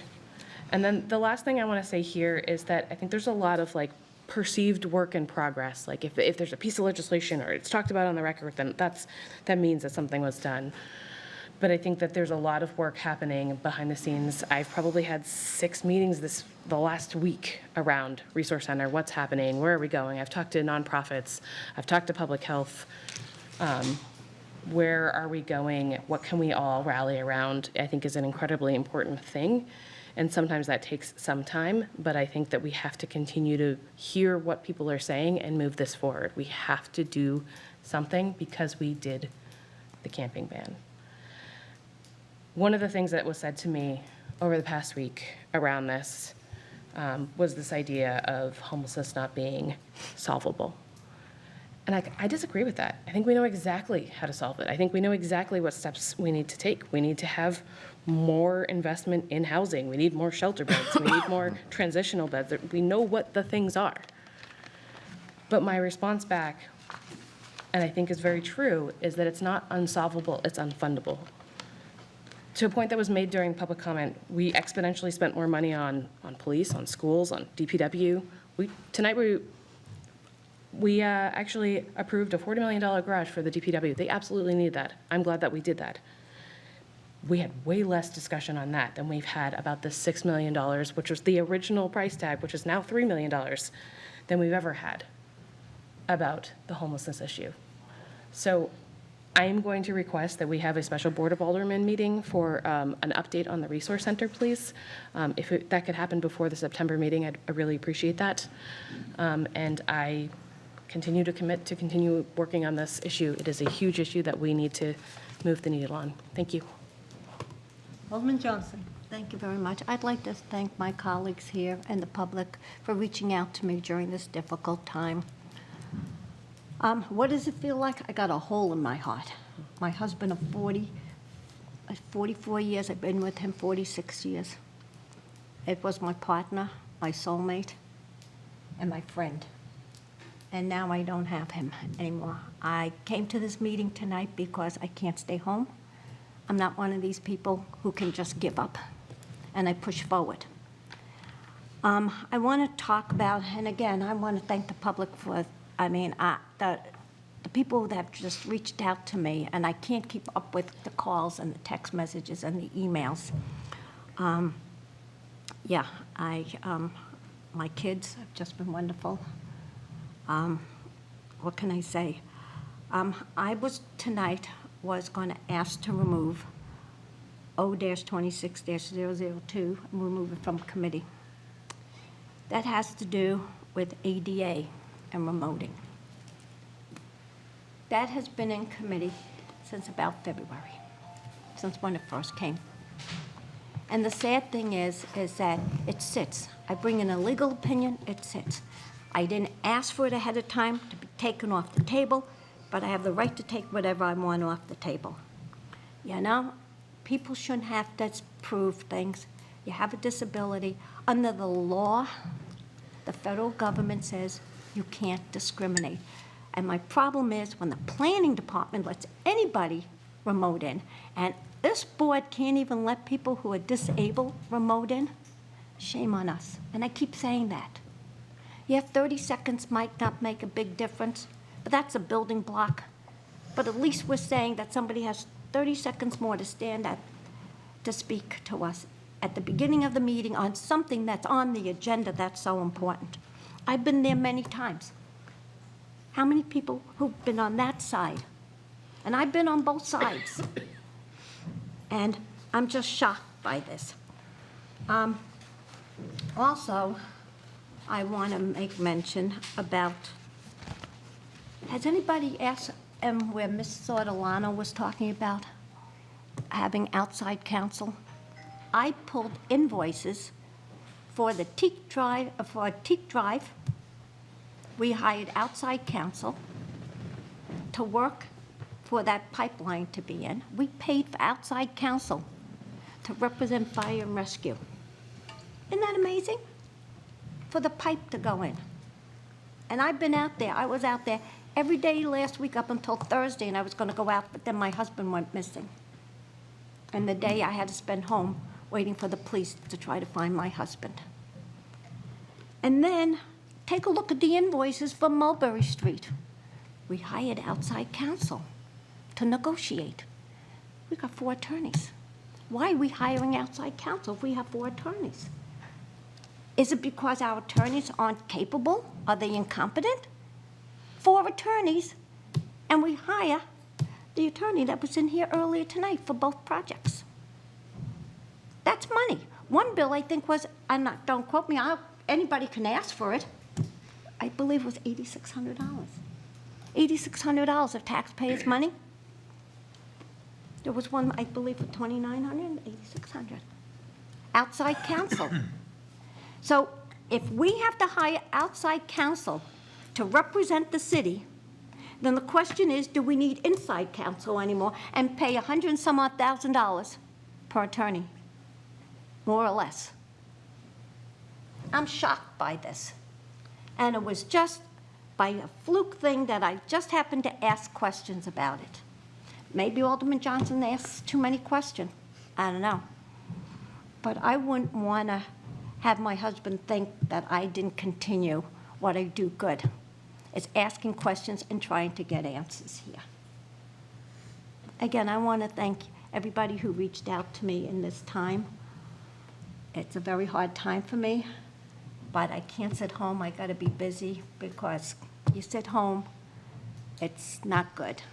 The panic attacks and that feeling of emptiness. Thank you. Alderman Senate. Thank you, Madam President. At the risk of piling on, I didn't get the opportunity to reach out, but I want to extend my condolences to Thank my you, seat Elaine. neighbor here. Thank you. When I get sad, I don't know, I guess something good comes of it because I do the dishes or I vacuum. I don't think I could come here to take my mind off something, so that's a testament to your character, Alderman Johnson. And to be here with the same fight that we've come to expect from you. I want to thank everybody for their willingness to support the compromise that we were able to come to with the police department and some of our folks out in the secondhand dealing community. A lot of willingness to bend went into that on both parties, and to be able to come in here and get unanimous support, I think shows a willingness here to get things done. And I'm just really happy to be able to reach out to some of those folks tomorrow and let them know that, you know, we got this one through and we can continue on the discussion. So thank you all for that. Alderman Sullivan. Thank you very much. Condolences, Thank you. Alderman Johnson. Thank you. I also appreciate the compromises that were made tonight, while small. A colleague of mine from the UK told me once, pennies make pounds and pounds make profits. So I think that any little gain that you can get is advantageous, and I think that you should take it. I don't know if I was sad today or just bored at home, so I pulled some data about debt in the city. And I'm not going to say good news, bad news. I report, you decide. Since 2012, our general fund budget has gone up 69%. Since 2012, our total debt service has gone up 27.2%. And since 2012, that debt service against the general fund has dropped 32.7%. It's now at 5.8% of the general fund, and back in 2012, it was 7.7%. So that's just some data I'll just throw out there into the ether and on the record. Thank you. Alderman Dowd. Yes, again, my condolences, Alderman Johnson. As I've known you and your husband for many, many years, and you'll be missed. The other thing is, I would like to congratulate Taylor Barry for coming in here, a Ward 2 resident, and giving that presentation. Very intelligent young woman that's doing a great job, and I was kind of amazed at some of the numbers we saw. So I'm glad that part of that solution was the solar systems that we've put on the schools and fire station, because that went a long way. I think we're trying to get to the goals, but we're certainly not being helped by the state or the federal government to get there. So, but we can certainly strive. Alderman O'Brien. Thank you. Alderman Johnson, I would like to give you the condolences of the O'Brien clan. Thank you. You know, we understand it's tragic, particularly your loved one, your husband, somebody he's been with for a long time, and we understand. We wish you our best and our prayers on that. Now, let's get to the 30 seconds. I understand. I ain't got to lose my soul for 30 seconds. Because, again, I'm smart. But the thing is, if somebody came before this board with a disability, and I know this because my daughter has cerebral palsy, which has manifested into speech apraxia. Google it. Look it up. Now, I enjoy when we go out to dinner, and I appreciate the time that a waitress would sit there and to listen to her, because I encourage her to speak. She has the right to speak, just like anybody here in this room. And the devil got to be made. If we're limiting, increasing time for people who can't speak, maybe we need to do something better. The devil should be paid if there's a president or a committee chair that does not allow somebody with an obvious disability, which is speech. You don't give them the, a courtesy of extra time. And I think the chairs, according to Mason's rule of order, does have that authority. So, again, I'm not going to argue over 30 seconds, but I would hope that if not as a parent of a daughter with a speech impediment, that I hope all of us, if you're a chair or not, or if you're chair in the future, if somebody were to come up and had difficulty, allow the extra time. It's the courtesy. I know we have chairs that like to cut you off at times, but that's different. That's debatable. But somebody with a disability has the right to be heard. Thank you. Alderman Tebow. Thank you, Madam President. No offense to Alderman Sullivan, but I hope that Director Cummings is listening and can get us some maybe context around numbers, because just throwing out numbers can mean anything. So I'm hoping he's paying attention and writing that down so I can understand those better. I too want to reach out to Alderman Johnson and her family. It's got to be an extremely difficult time, and obviously I wouldn't wish those kind of things on anyone. It's awful, and best wishes for coping with it, and you're having your family cope with it also. I also wanted to mention, because we have only been here once in a month, that former Alderman Linda Harry Gathrigh's husband also passed away, and we haven't been able to mention that just because we've been away since that happened. Again, and she's also a state rep, but it seems that it's been a tough year for some of the elected officials here, and I really do feel awful for everybody that's had to go through it. It's tough. Taylor Berry did a great job. Miss Berry was excellent. I appreciate her getting up in front and talking to all of us. We're not easy people to stand in front of. Rail, yeah, would have been nice to be invited to that meeting, but I got left out of that one, and I made sure people heard me on that one, because I was probably the only one that voted for the rail study last year when it got slammed down by the rest of the board at the time. So that's fine. And then the 30 seconds, like I said, I don't think the 30 seconds does anything, really. And again, to Alderman O'Brien's point, yeah, as a chair of PEDC, if someone came up and they couldn't speak, I'm not going to let them be cut off. But I told Alderman Johnson I'd do 6 minutes, and I will stick to that. If that ever comes up, I will vote for that. I will also vote for any increase in the second public comment. So we've opened Pandora's box. I'm ready to go. So you've heard it here, so I'm not going to go back on it. So I will support you, and maybe I'll even sponsor it, but I'm definitely going to support you in increasing either one of those. So, thank you.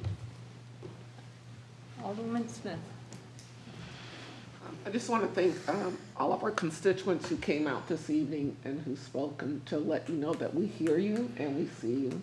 I know for me, one of my concerns is, and I want to thank all my colleagues around the horseshoe, and of course, Paula, my condolences go out to you and for Linda. But I, was struck by your sharing, ma'am, that this is what I'm sleeping on tonight. And I know we're all trying to deal with the complexities of the issue around homelessness in this city, and it's something that's huge and it's worldwide. But I feel like the resource center's great, trying to talk about a housing gap, great. But we have to do something, because we know that there are individuals who every night who are sleeping outside, or they don't have some place to go. And I listen to us, and we talk a lot about our budgets and funding, and these are all the things we're doing. We're trying to do the best we can with what we have, but we really need to come up with some realistic solutions. And, Resource Center is great. It can connect people with some resources, but people need to be connected with a place to put their head at night. People need to be connected to a place where they can put their head at night. They need a place to sleep. So I want to challenge all of us to think about whether it's not just legislation, we need a facility. It's not just legislation. We can't sleep on legislation. We need to come up with some actual housing to help deal with this. So just want to put that challenge out for all of us. Thank you. Alderman Ravan?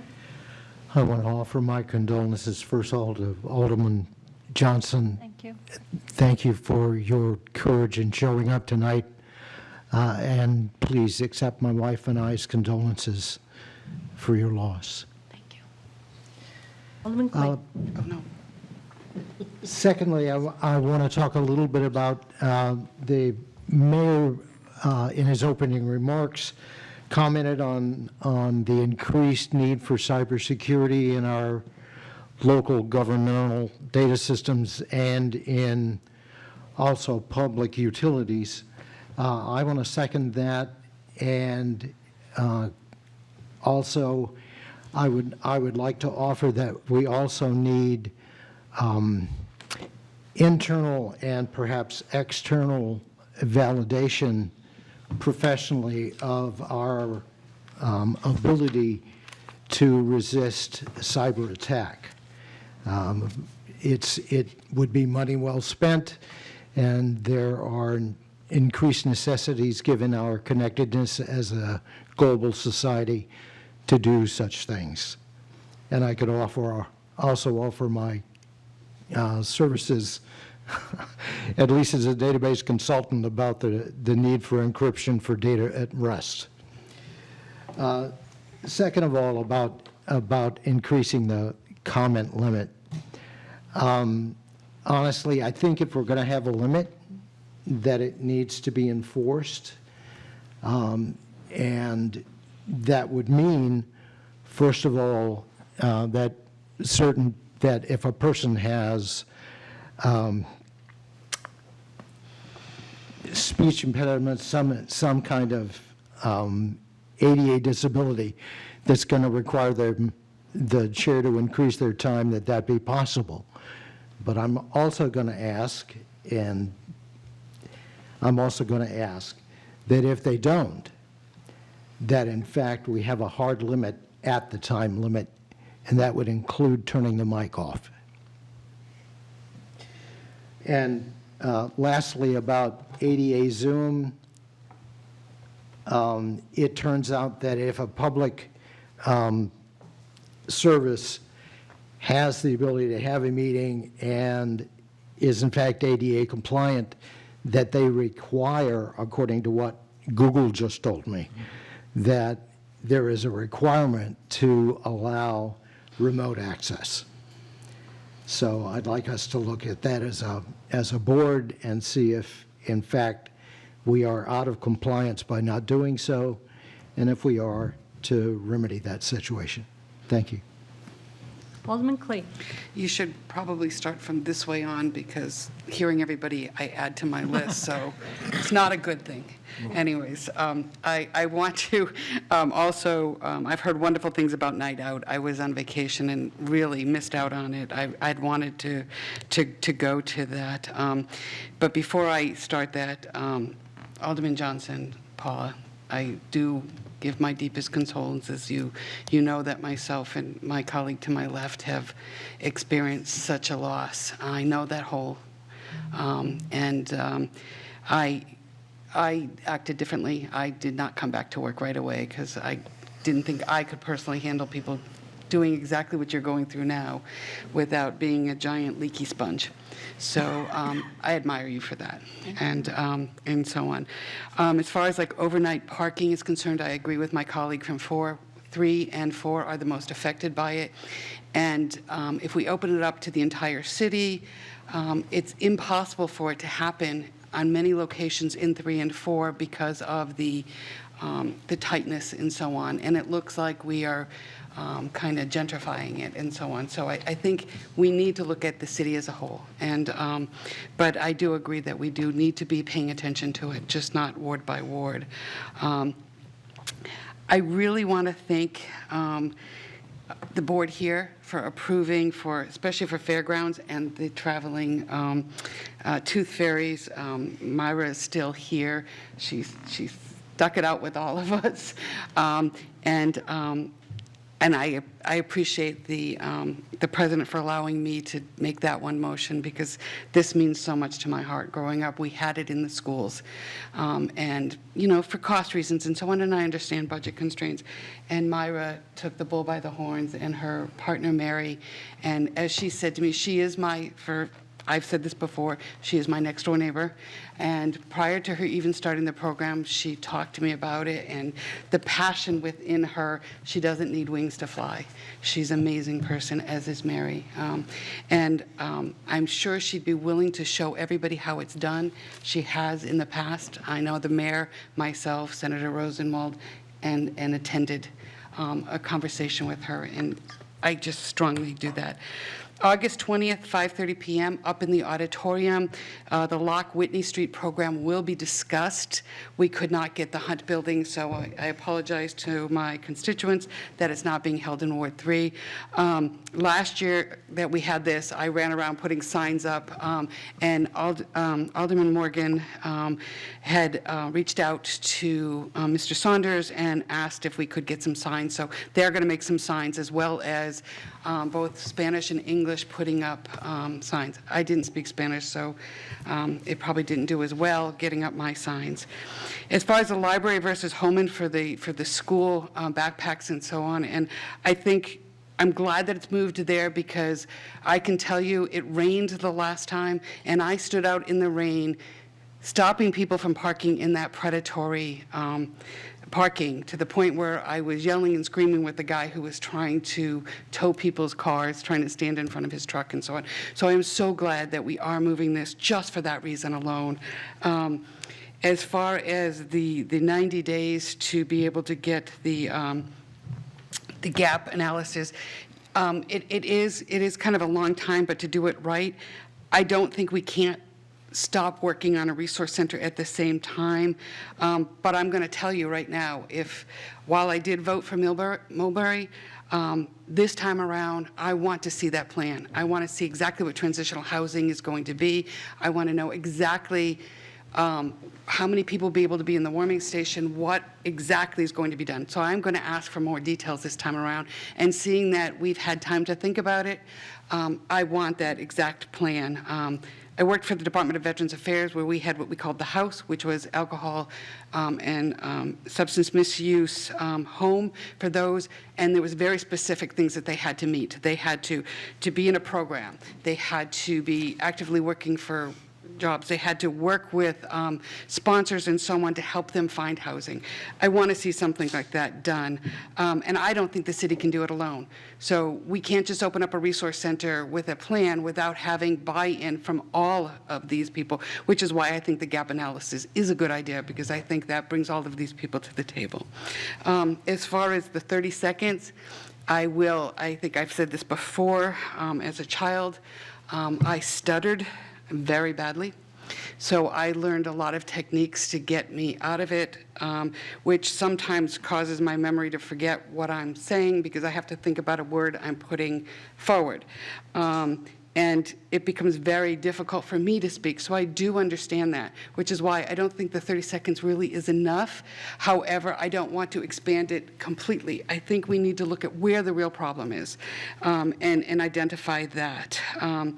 The rail study, I just want to make a comment. I did vote for that. I've always voted for that. I voted for it in Concord, and I have voted for it here. To my colleague to my right, as far as cyber attacks are concerned, we have one of the strongest systems. Mr. Mikovich has brought in external. We get challenged. Sometimes we're sent emails that we should not be opening up the links. I can tell you I've been caught 1 or 2 times because I thought it came from something else. I have learned my lesson, I hope.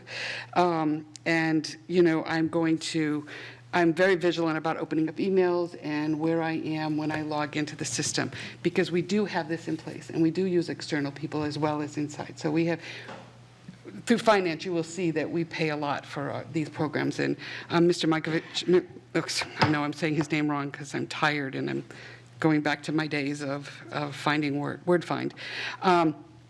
But I think he does a really good job. I am so glad he's going to be working with Penachuk, because I think he's the best person for that.